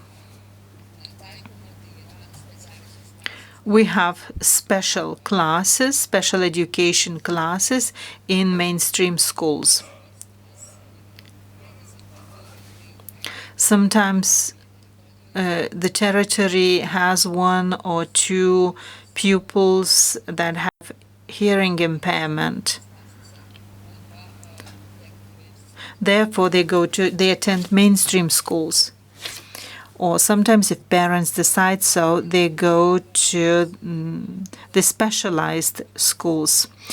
As I have mentioned, we have a model of pedagogical and psychological assistance.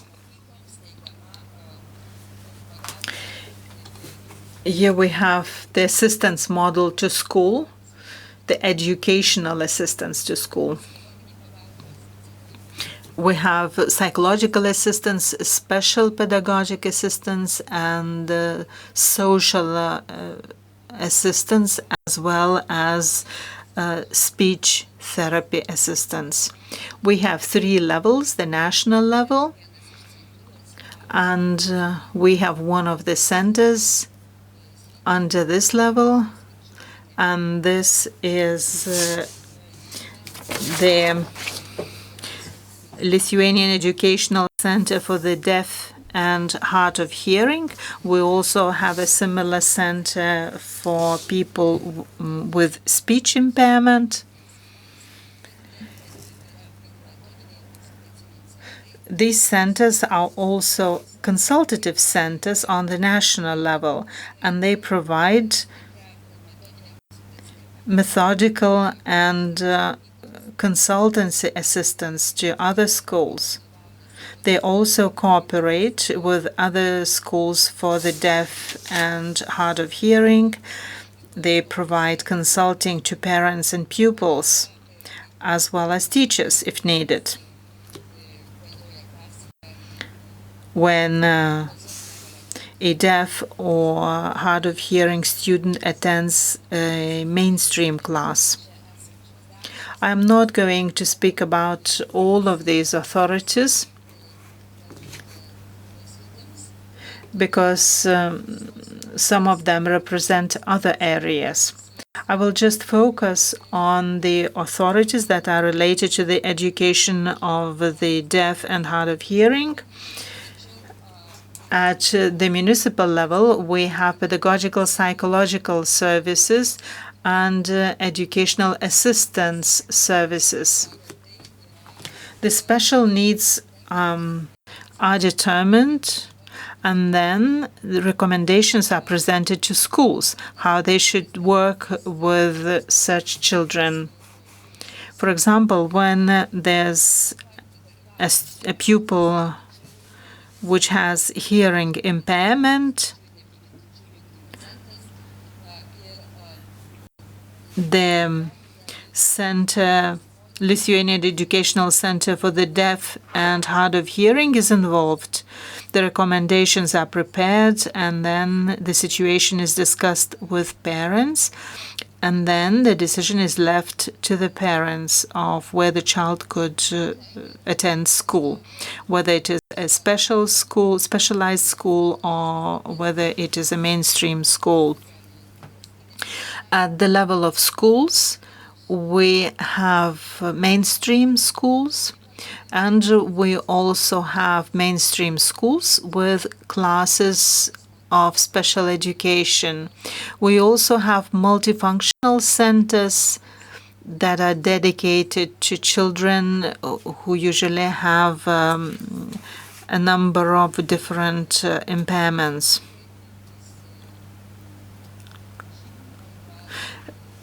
Children with, as well as to children with intellectual disabilities. We also have special education centers that have consultancy departments. When we listened to the presentation from Serbia about the resource centers, I thought about a similar idea. In Lithuania, we had a pilot project, and we have established 4 centers, and we wanted them to specialize. One of them had to be dedicated to autistic children. We still have one center dedicated to children with emotional and behavioral problems, as well as to children with emotional and intellectual disabilities, as well as to children who have multiple disorders. All of the centers, we still have one other center in Lithuanian village Gelgaudiškis, and we have one other center in Lithuanian town Kaunas that perform similar functions. They are under specialized schools, but they are also considered consultancy centers that provide regional assistance to schools that educate children with special educational needs.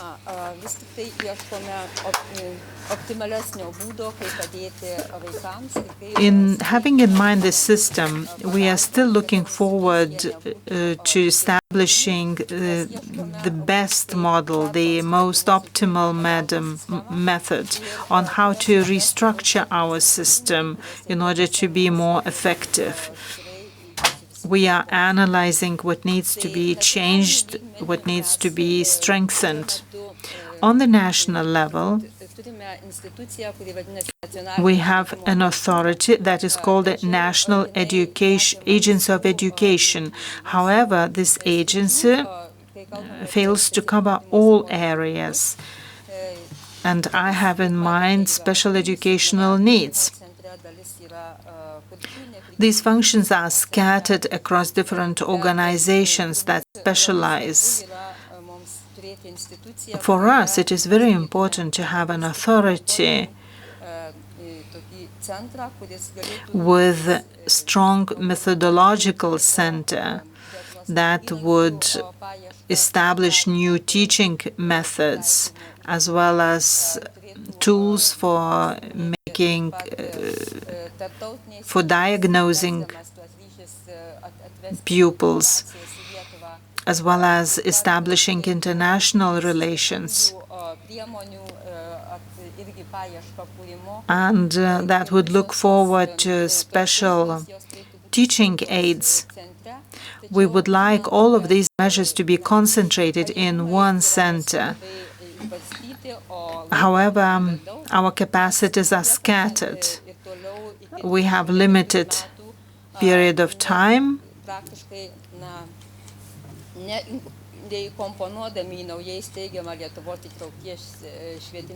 And we have the time until 2024, and we are leaving certain things as they are. For example, the development centers for deaf and hard of hearing.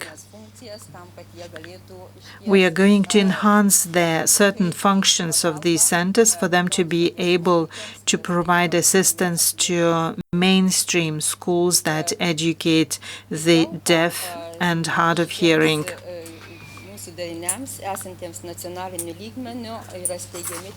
The regional consultational centers are also being established. They are very similar to resource centers.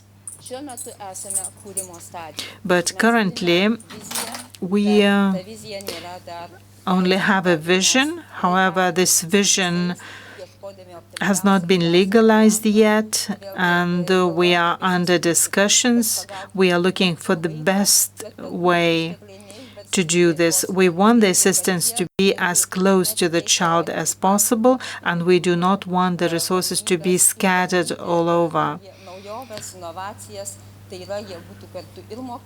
We would like these centers to act as schools and as consultancy centers.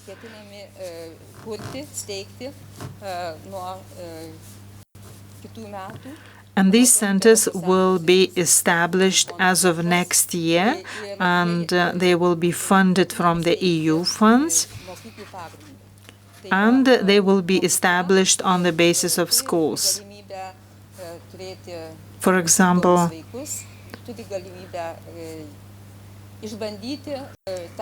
any school that has students with special educational needs will have a chance to try out new methods, and its specialists could go to other schools to consult other teachers and parents to enable other schools to work with students with special educational needs.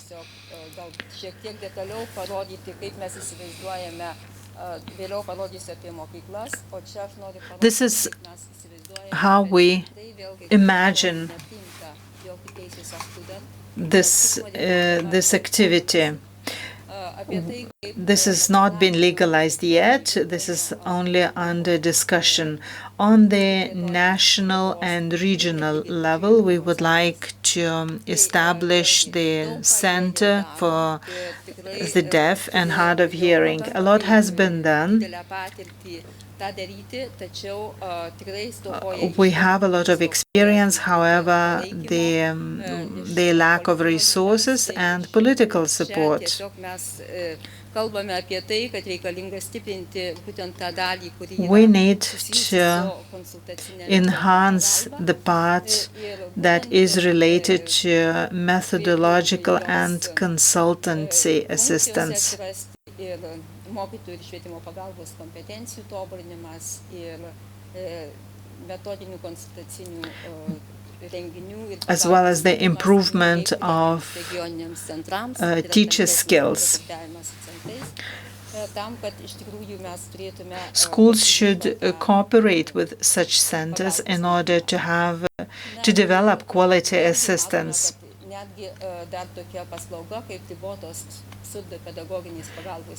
The services of educational audiologists should be foreseen. An individual plan could be developed for such a specialist to come and to assist children and their families. As you can see, we still have a school in the center. As for the regional consultancy center, it is under modeling at the moment. This center should be developed for assisting children with special educational needs. The center should have a possibility to provide their educational assistance of limited duration and limited intensity. It should assist in developing appropriate documentation. The regional consultancy centers could be as universal centers. Understanding the limited availability of specialists working with children with special educational needs, we are of the opinion that our national center and the schools for the deaf and hard of hearing should have the largest concentration of resources.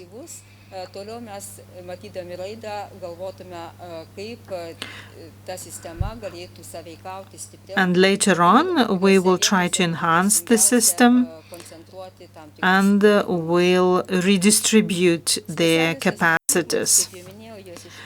The specialized institutions still remain, and the only change will be the focus on early education. This does not mean that children would have to be brought to special schools and left there, and I don't have in mind boarding schools. The early education means that we have to enable educators who work with children.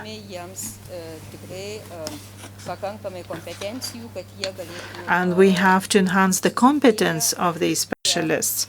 For them to learn sign language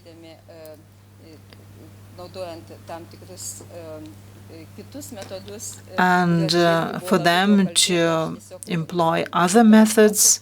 We have talked a lot about them today. For them to be able to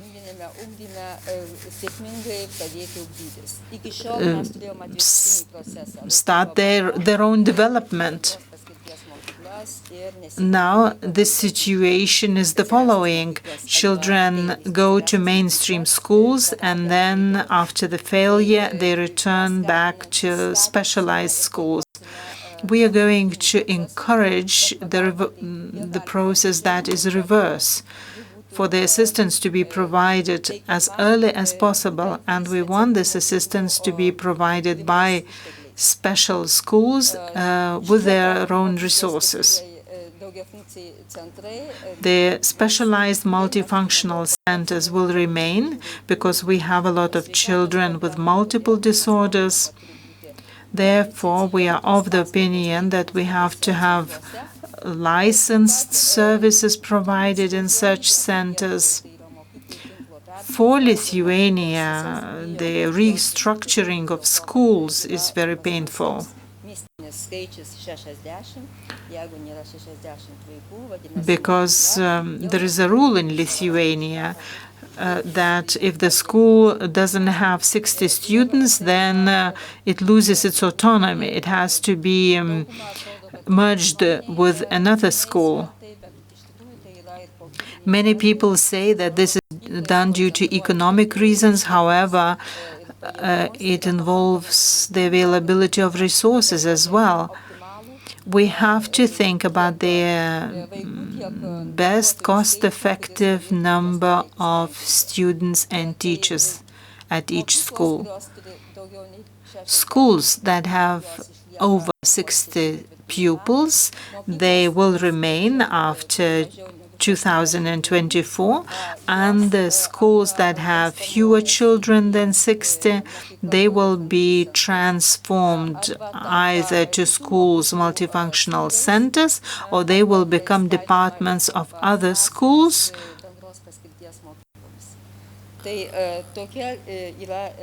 So this is the future.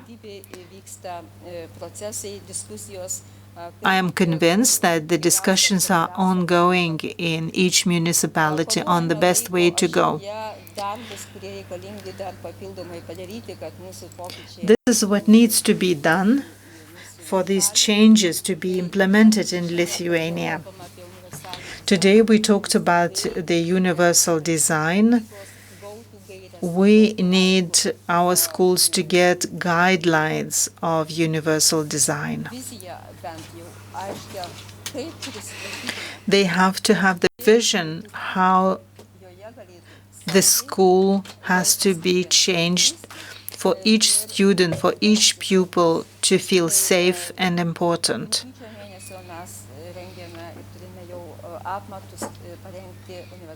We are working on the guidelines of universal design, which have to be developed by August 2022.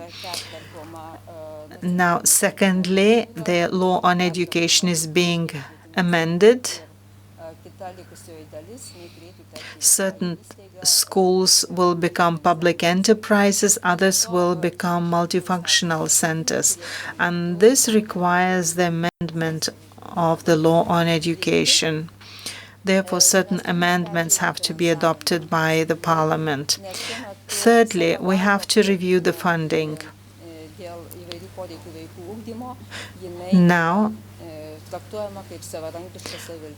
all the assistance is treated as a function on municipal level. Despite the fact that we have a national pupils basket, we need a lot more things to fund for the inclusion to work properly and be properly funded. Therefore, we are going to initiate the amendments to the budget of the Republic of Lithuania, because we aim to determine the proportions on the public funding, on the percentage, on the share of public funding, and on the share of funding from municipalities. Because currently, certain municipalities fail to contribute to education, and the funding is needed for inclusion. Special schools, specialized schools are funded from the national budget.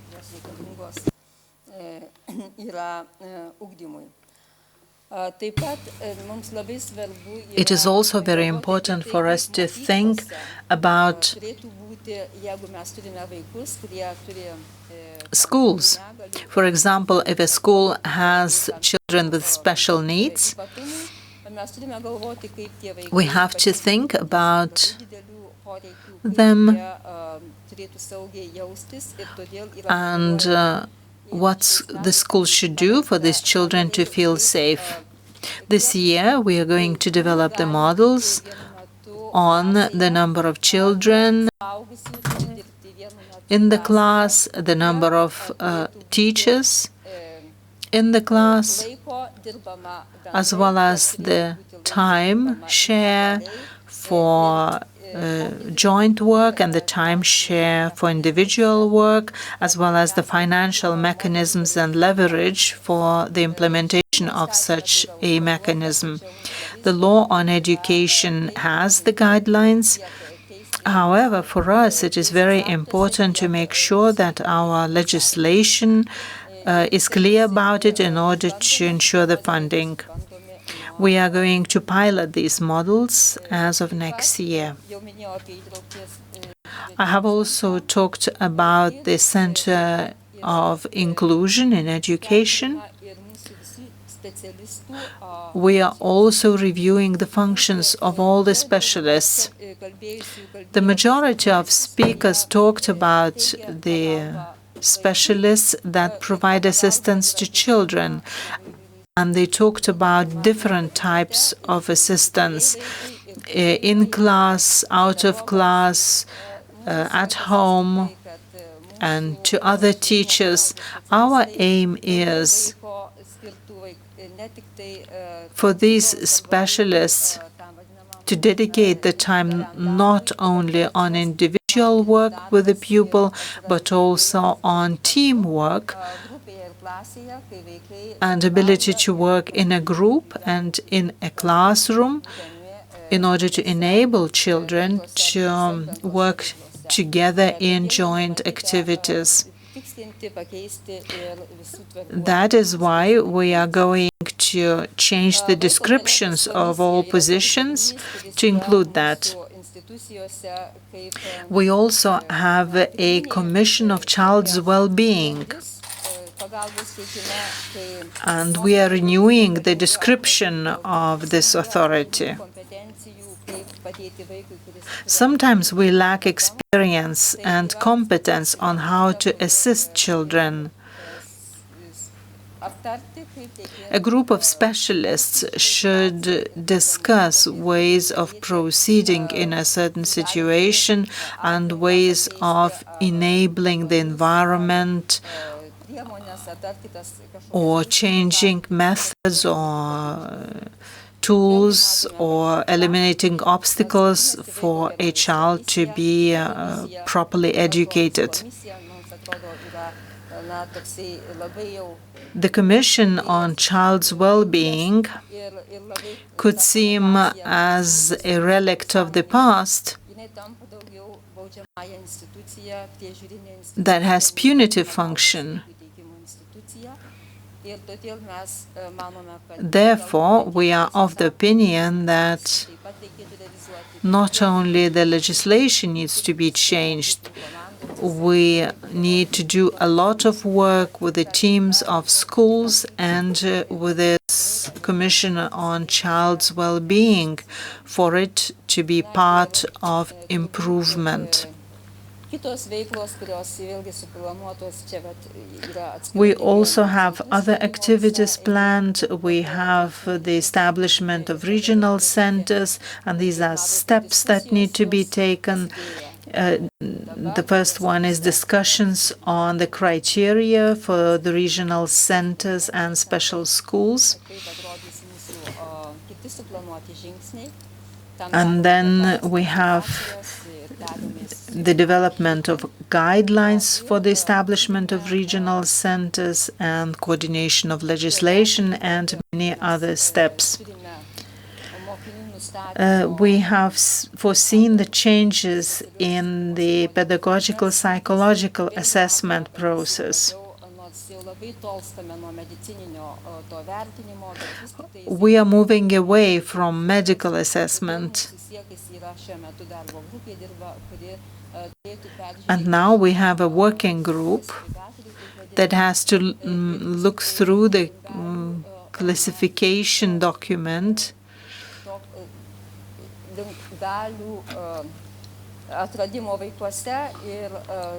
in order to empower children. This group has to develop recommendations, and we need schools and parents to receive these recommendations that would serve as clear algorithm and instructions on how to proceed. We have also planned the review of the methodology that is in place. Last year, we had a seminar, and it has been clearly stated that we need the methodology for the diagnosis and for determining the special educational needs. We have planned to receive funding from the EU structural funds. We are looking forward to acquiring licenses and working in that area as well. The methodologies, the establishment of coordination process, and education of specialists are in our plans. Despite the fact that we have a large number of staff that is in charge of assisting children with disabilities, we have very few educational audiologists. We have only 29 of them, and we do need to strengthen this area. This is the number of teachers in Lithuania. We have more and more teacher assistants that are coming to school. However, we are in need of specialists able to work with deaf and hard of hearing. Therefore, we have measures for the increase of educational assistance specialists. We do our best to raise salaries in order to attract people. We do not have educational audiologists because because the working conditions are not attractive to people.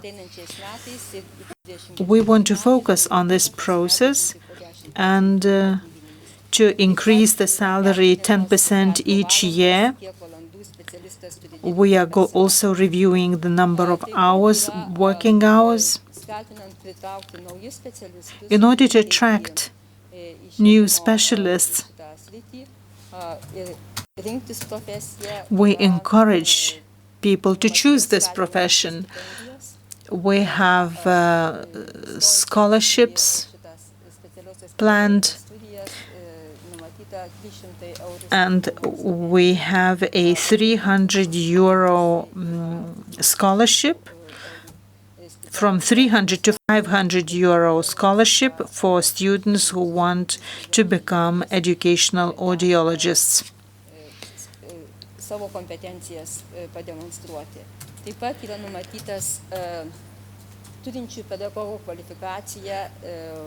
We have also foreseen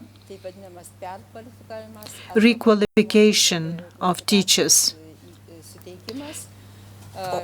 for them to acquire additional qualification. We have one-year studies for that purpose, and we have the funding for 250 people this year. For these people to acquire additional competences, to be able to provide quality work for students with special educational needs.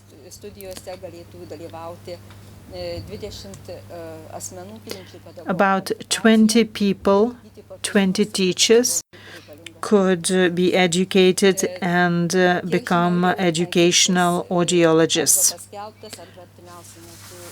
We either have launched or we are about to launch public procurement for universities, and I know that 2 universities have already developed their programs for providing this training. During the EU funding period from 2021 to 2027, and this program includes requalification of 700 specialists.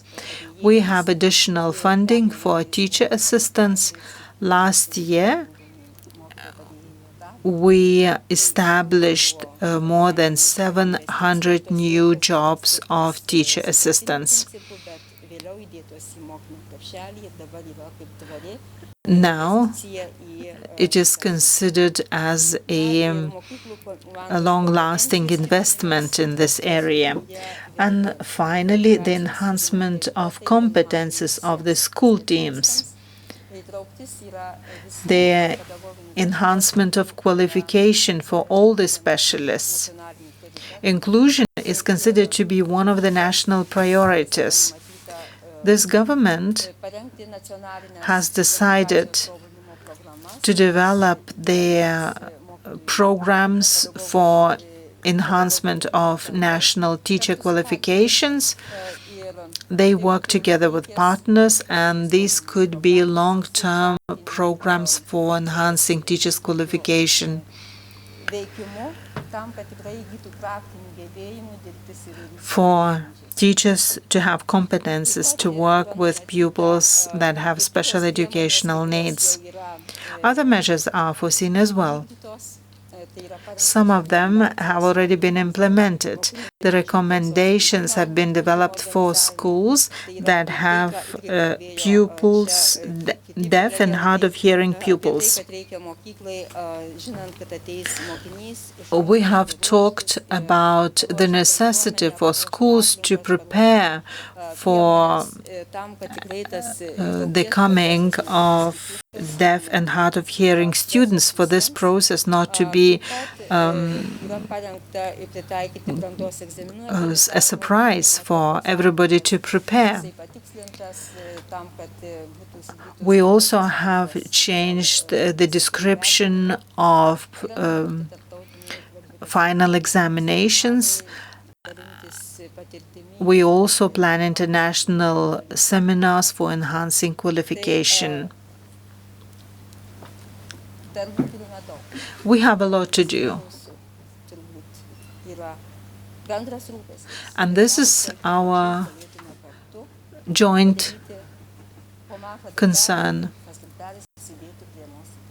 We have to do a lot, and thus we have to contribute to this beautiful vision. Thank you.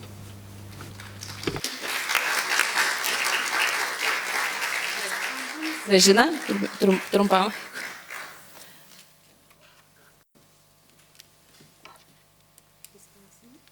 Thank you very much for your talk this afternoon. It was very, very interesting and inspirational. We would like to wish you well for your action plan on inclusion. We know it is a lot of work, and clearly from your talk you understand that too.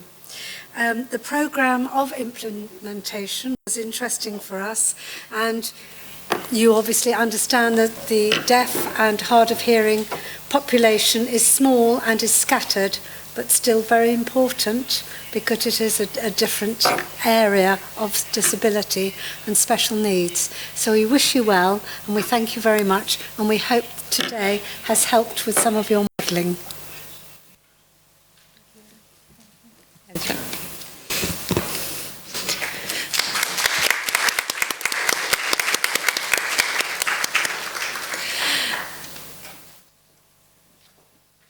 Tai labai dėkoju Gražinai ir žinot, kartais taip ir atsitinka, kad naujienas sužinai ir apie save, ir apie instituciją per konferencijas. Tai irgi kiekvieną kartą vis kažkas naujo sužinome, bet tuo pačiu metu tikrai noriu pasidžiaugti, kad tiek mūsų Lietuvos kurčiųjų neprigirdinčiųjų ugdymo centras koja kojan žengia kartu su švietimo ir mokslo ir sporto ministerija, ir tikrai tas bendradarbiavimas vyksta ir kalbėjimasis vyksta, gal dėl to ir dėkoju, kad ir Gražina.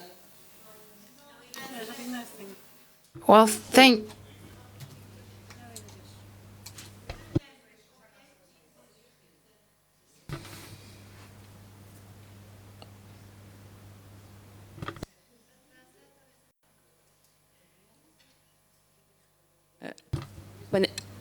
Vertėjai mane girdi? Nes negirdi anglų vertimo.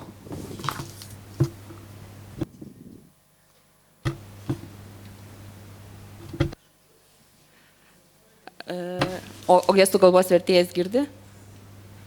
Okay, so I can do both. I'm flexible.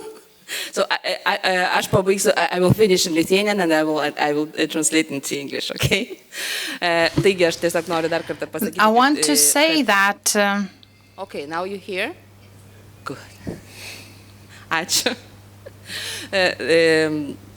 Ir kaip ir sakiau, kad Gražina dėmesys yra skiriamas būtent Gražina focused on inclusion of deaf and hard to hear children.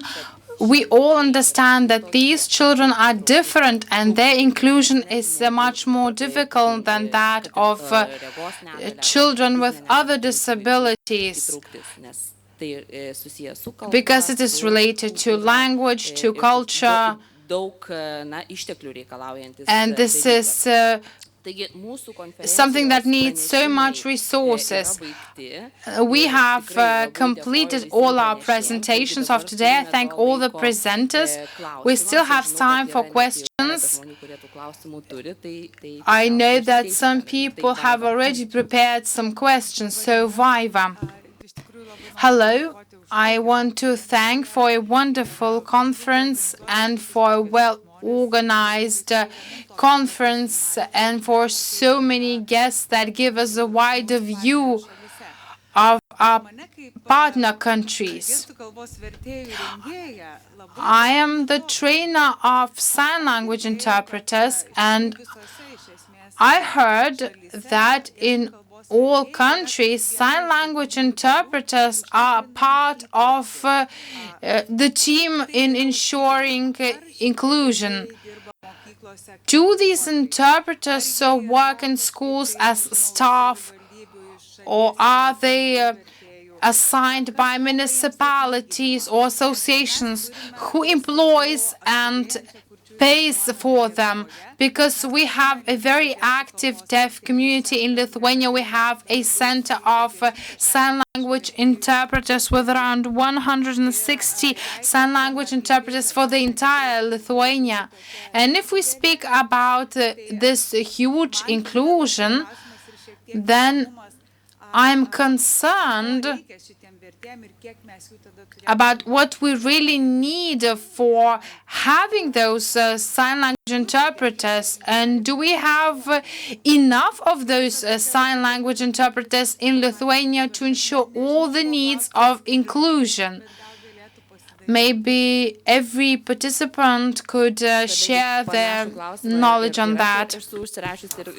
I also had a similar question I wanted to ask Enrico, because Italy has a huge experience and they don't have specialized schools, therefore that all deaf pupils are in mainstream schools. So what happens with sign language interpreters? Who employs and who pays for them? Yes. In Italy, what is happening is that the responsibility to pay for the services for assistance of students with disabilities in the inclusive system is up to local government, which usually means the city town hall. Yeah? And sometimes in Italy we have different level of local government, so we are always very complex. We make difficult things for easy things, but we are special for that. Yeah, and so local government is good, but it can be different kind of local government. And local government usually they don't hire this kind of professionals, but they assign the task to other private organizations that can be the school themselves sometimes. So local governments give the money to the school, and the school hire the sign language interpreter, or sometimes are social cooperatives or NGOs or foundation or other civil organizations which make agreement with the local government, and they provide the service in the name of the local government, and they hire and they pay the sign language interpreter, and then they bill the local government for that. This is also what we do. We receive funding by local government, and with that funding we hire our professionals and we pay them. Do they cover all hours of education? No, not hours, no. That's why also bilingual school is a good option, because if they are one per class, the budget is not enough to cover maybe 40 hours of teaching. While if I have 2 or 3, yes, usually it's enough. So I can also concentrate the budget on the same class. For oral children, they usually don't need so much assistance. So they usually have this communication assistant, which is very, very similar to what Jane Craig told about a communication worker, you called it. Yeah. And they have like 10, 12 hours per week per child. And for oral children usually is enough, while for signing children, not. But that's why signing children often they are together in the classroom. But all those specialists, sign language interpreters, they're in the open market. So they are freelancers. They're not public. Not public, but if I hire a sign language interpreter, it's not on the market, it's mine. So yeah, so is a worker of the institution. So then, of course, there are freelancers. They mainly work on a private basis. So it's not for school. It's more like, you know, for a private talk, to go to the doctor, to have some other kind of private assistance. So that kind of interpreter are freelancer. In the school, they are worker. They are full worker. Yeah. Hired by the school. Yeah, or by these social cooperatives or other foundation associations. But only for school matters. Yes, and the university. Good. Yeah, yeah. Ar atsakė? Have you answered your question? Ar turime dar klausimų? Do you have any more questions?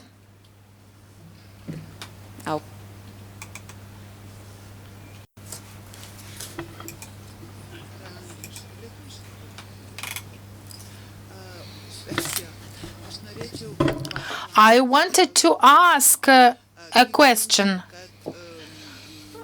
We all know that people with disabilities or inclusive education depends on the attitude of the society.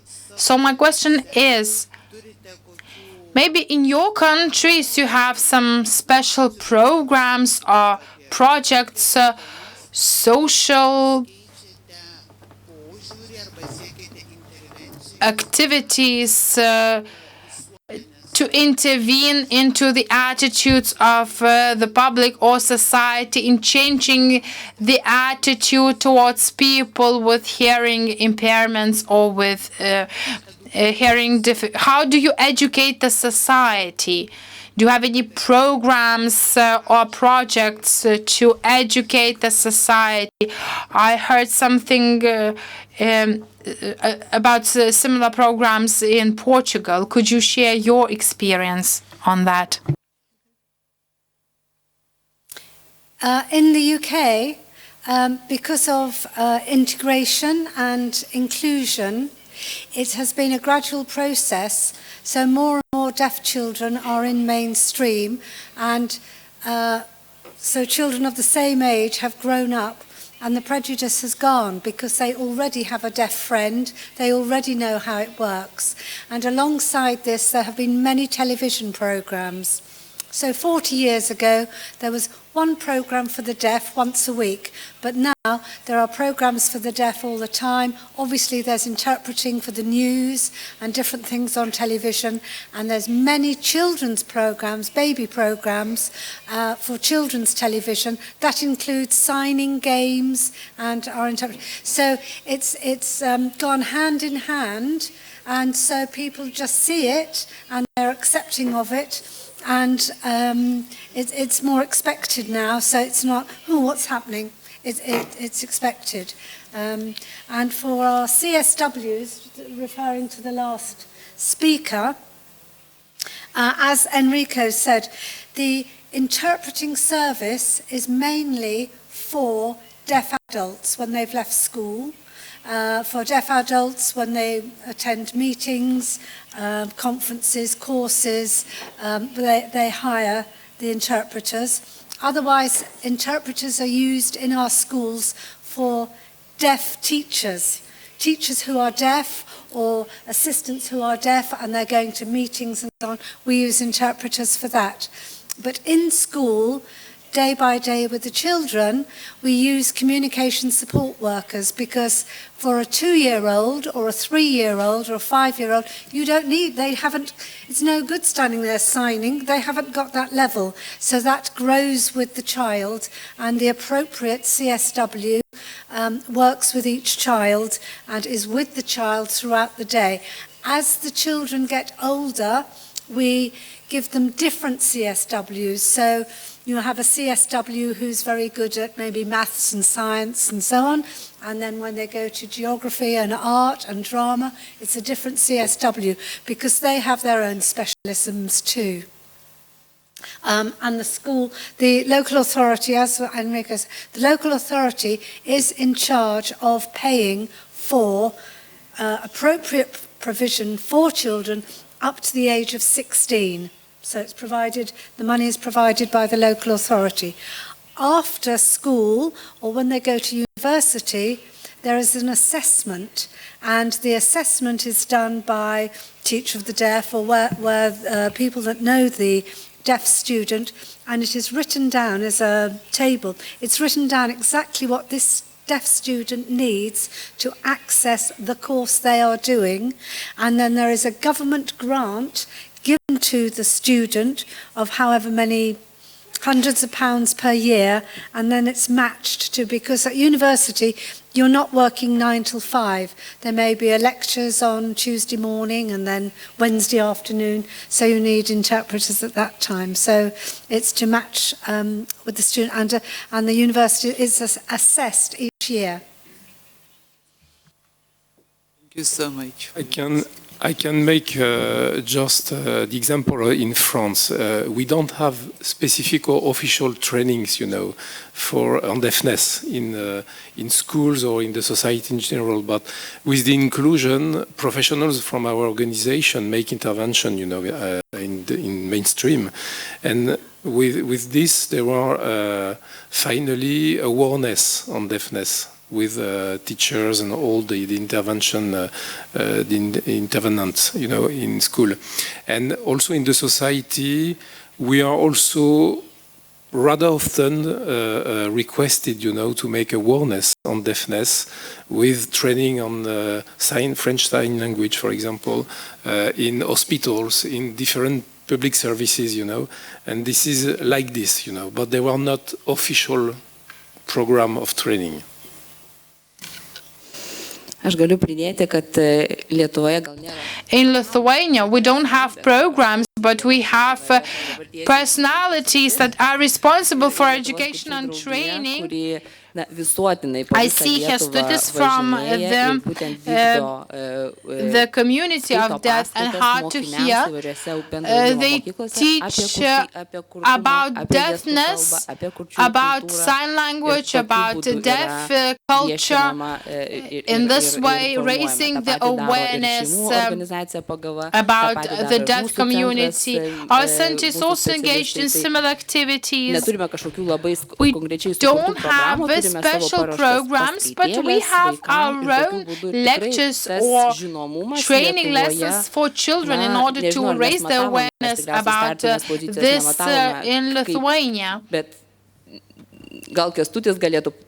Maybe Kęstutis could share his experience on that.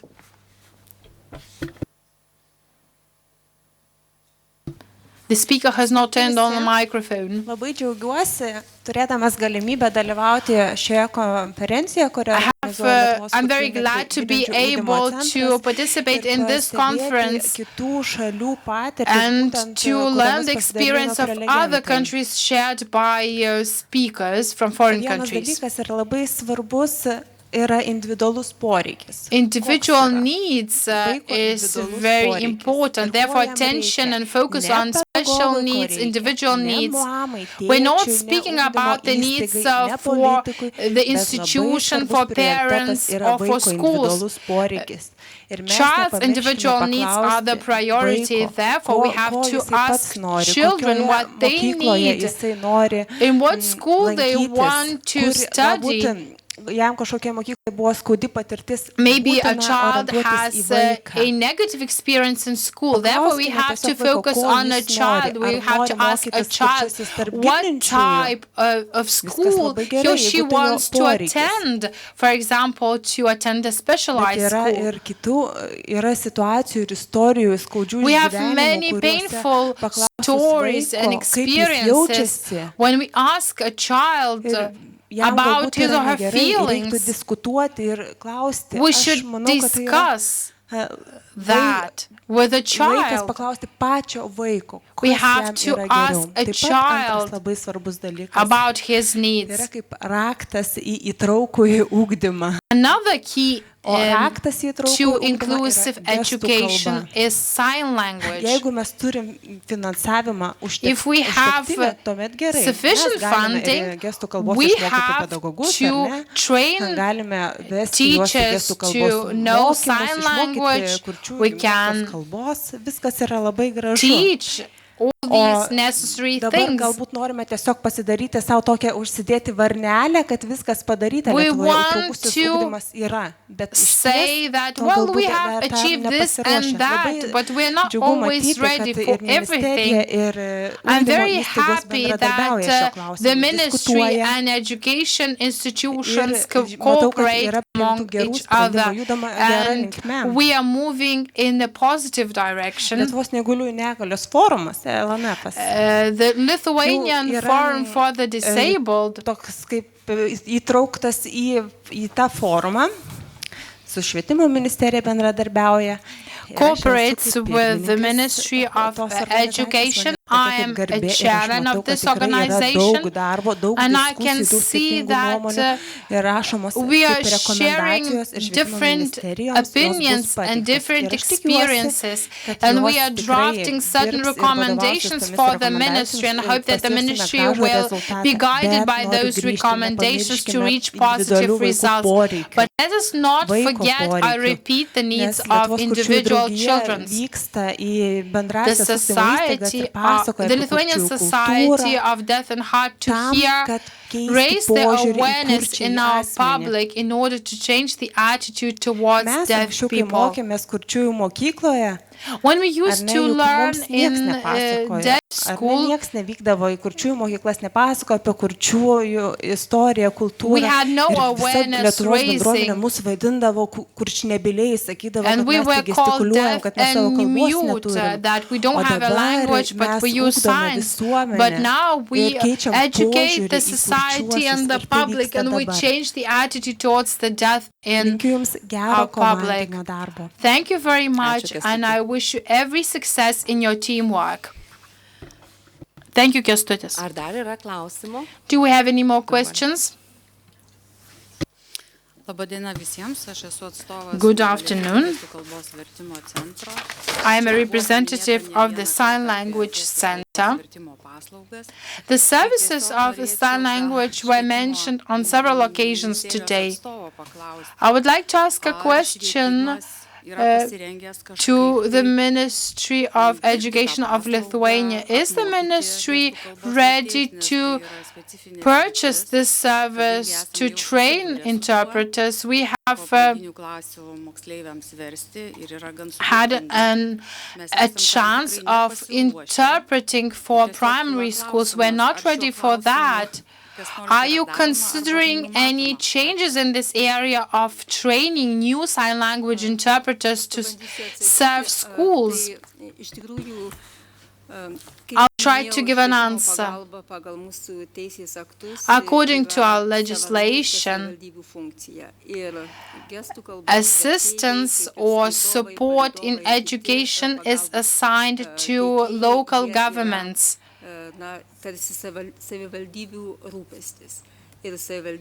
Therefore, municipalities should ensure or employ people or to purchase services from the people that can provide such services. we aim to review our commitment or responsibilities of what the government should pay and be responsible for and what the local governments should be responsible for.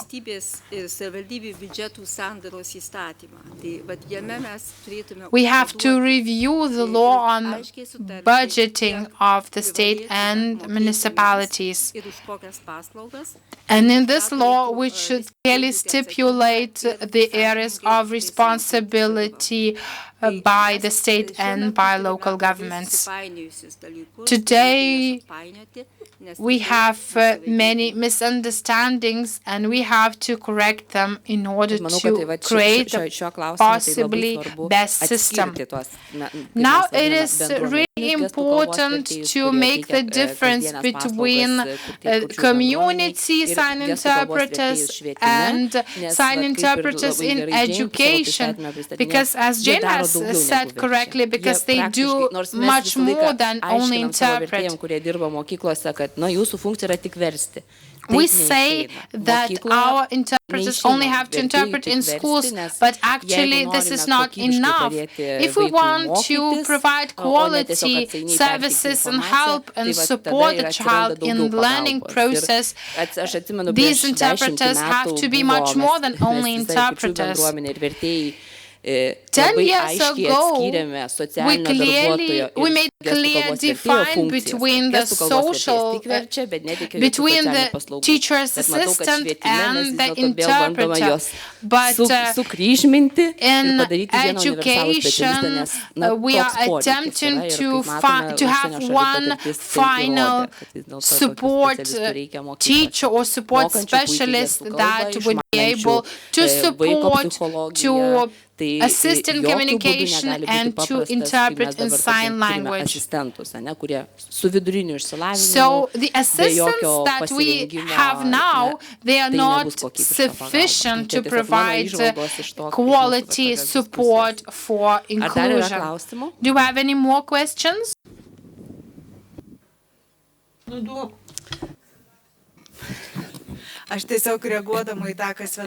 I would like to react to what Svetlana has said. We have one other huge challenge when speaking about the competence of interpreters. The interpreters at school should develop their language as well as acquire psychological and pedagogical knowledge, because normally interpreters are not trained in those areas. And because of these competences, interpreters should receive higher salary. Or probably sign language interpreters should be educated in a specialized manner.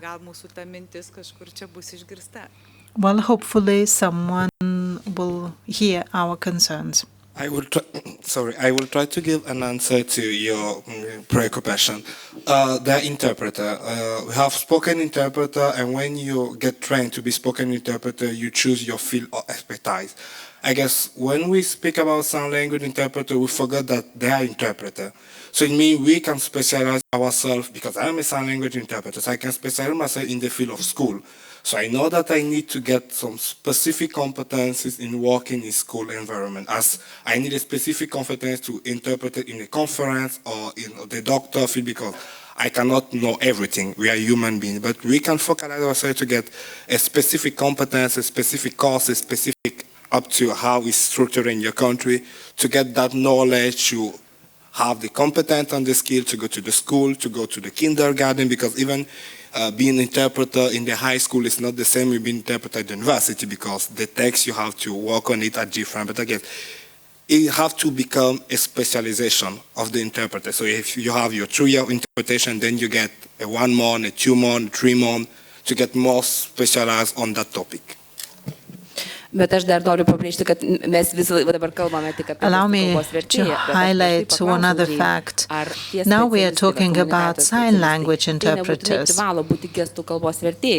The communication specialists should not necessarily be sign language interpreters.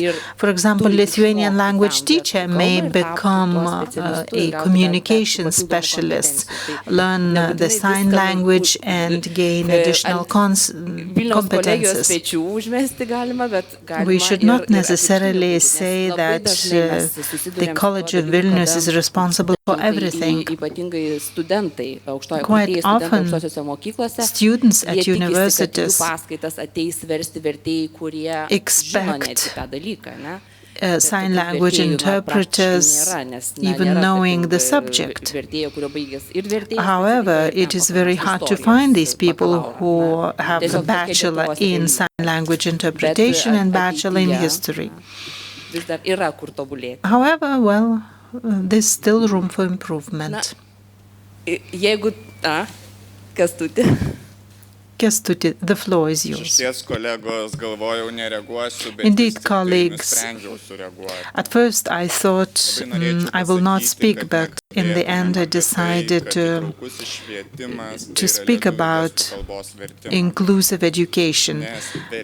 Well, inclusive education is not limited to sign language interpretation, because interpretation is not direct communication.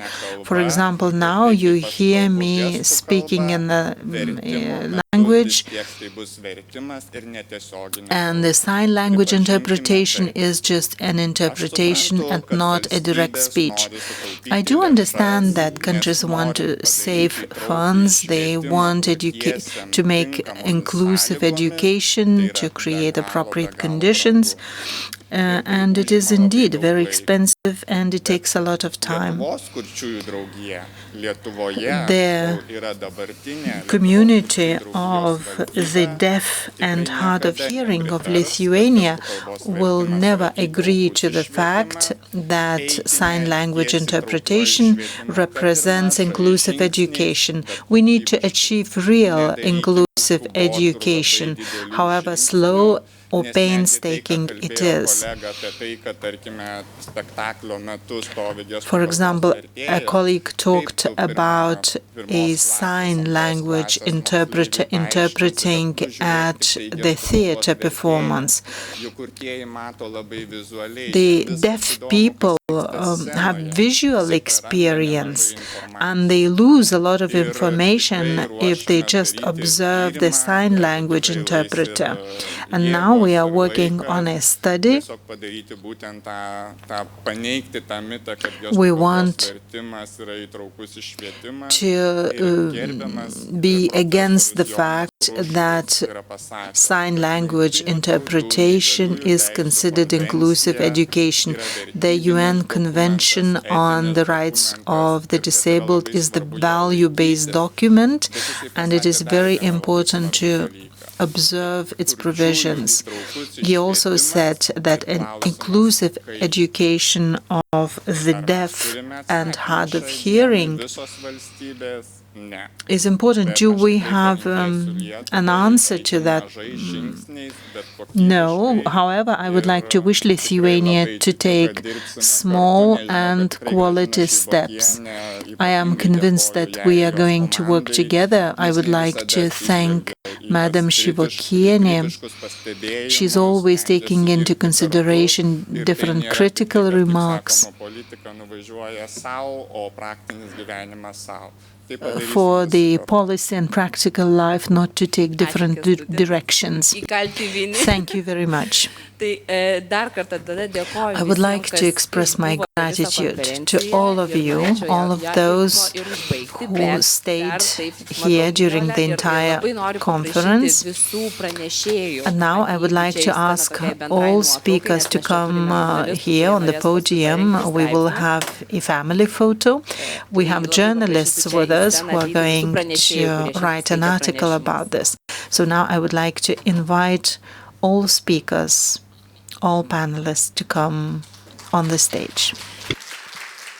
Ir dėkoju be abejo gestų kalbos vertėjams, Indeed, I would like to express my gratitude to sign language interpreters who I see in front of me and who are working behind me. Thank you for your quality work. Ir anglų kalbos vertėjams. And I would like to thank the interpreters of English Lithuania.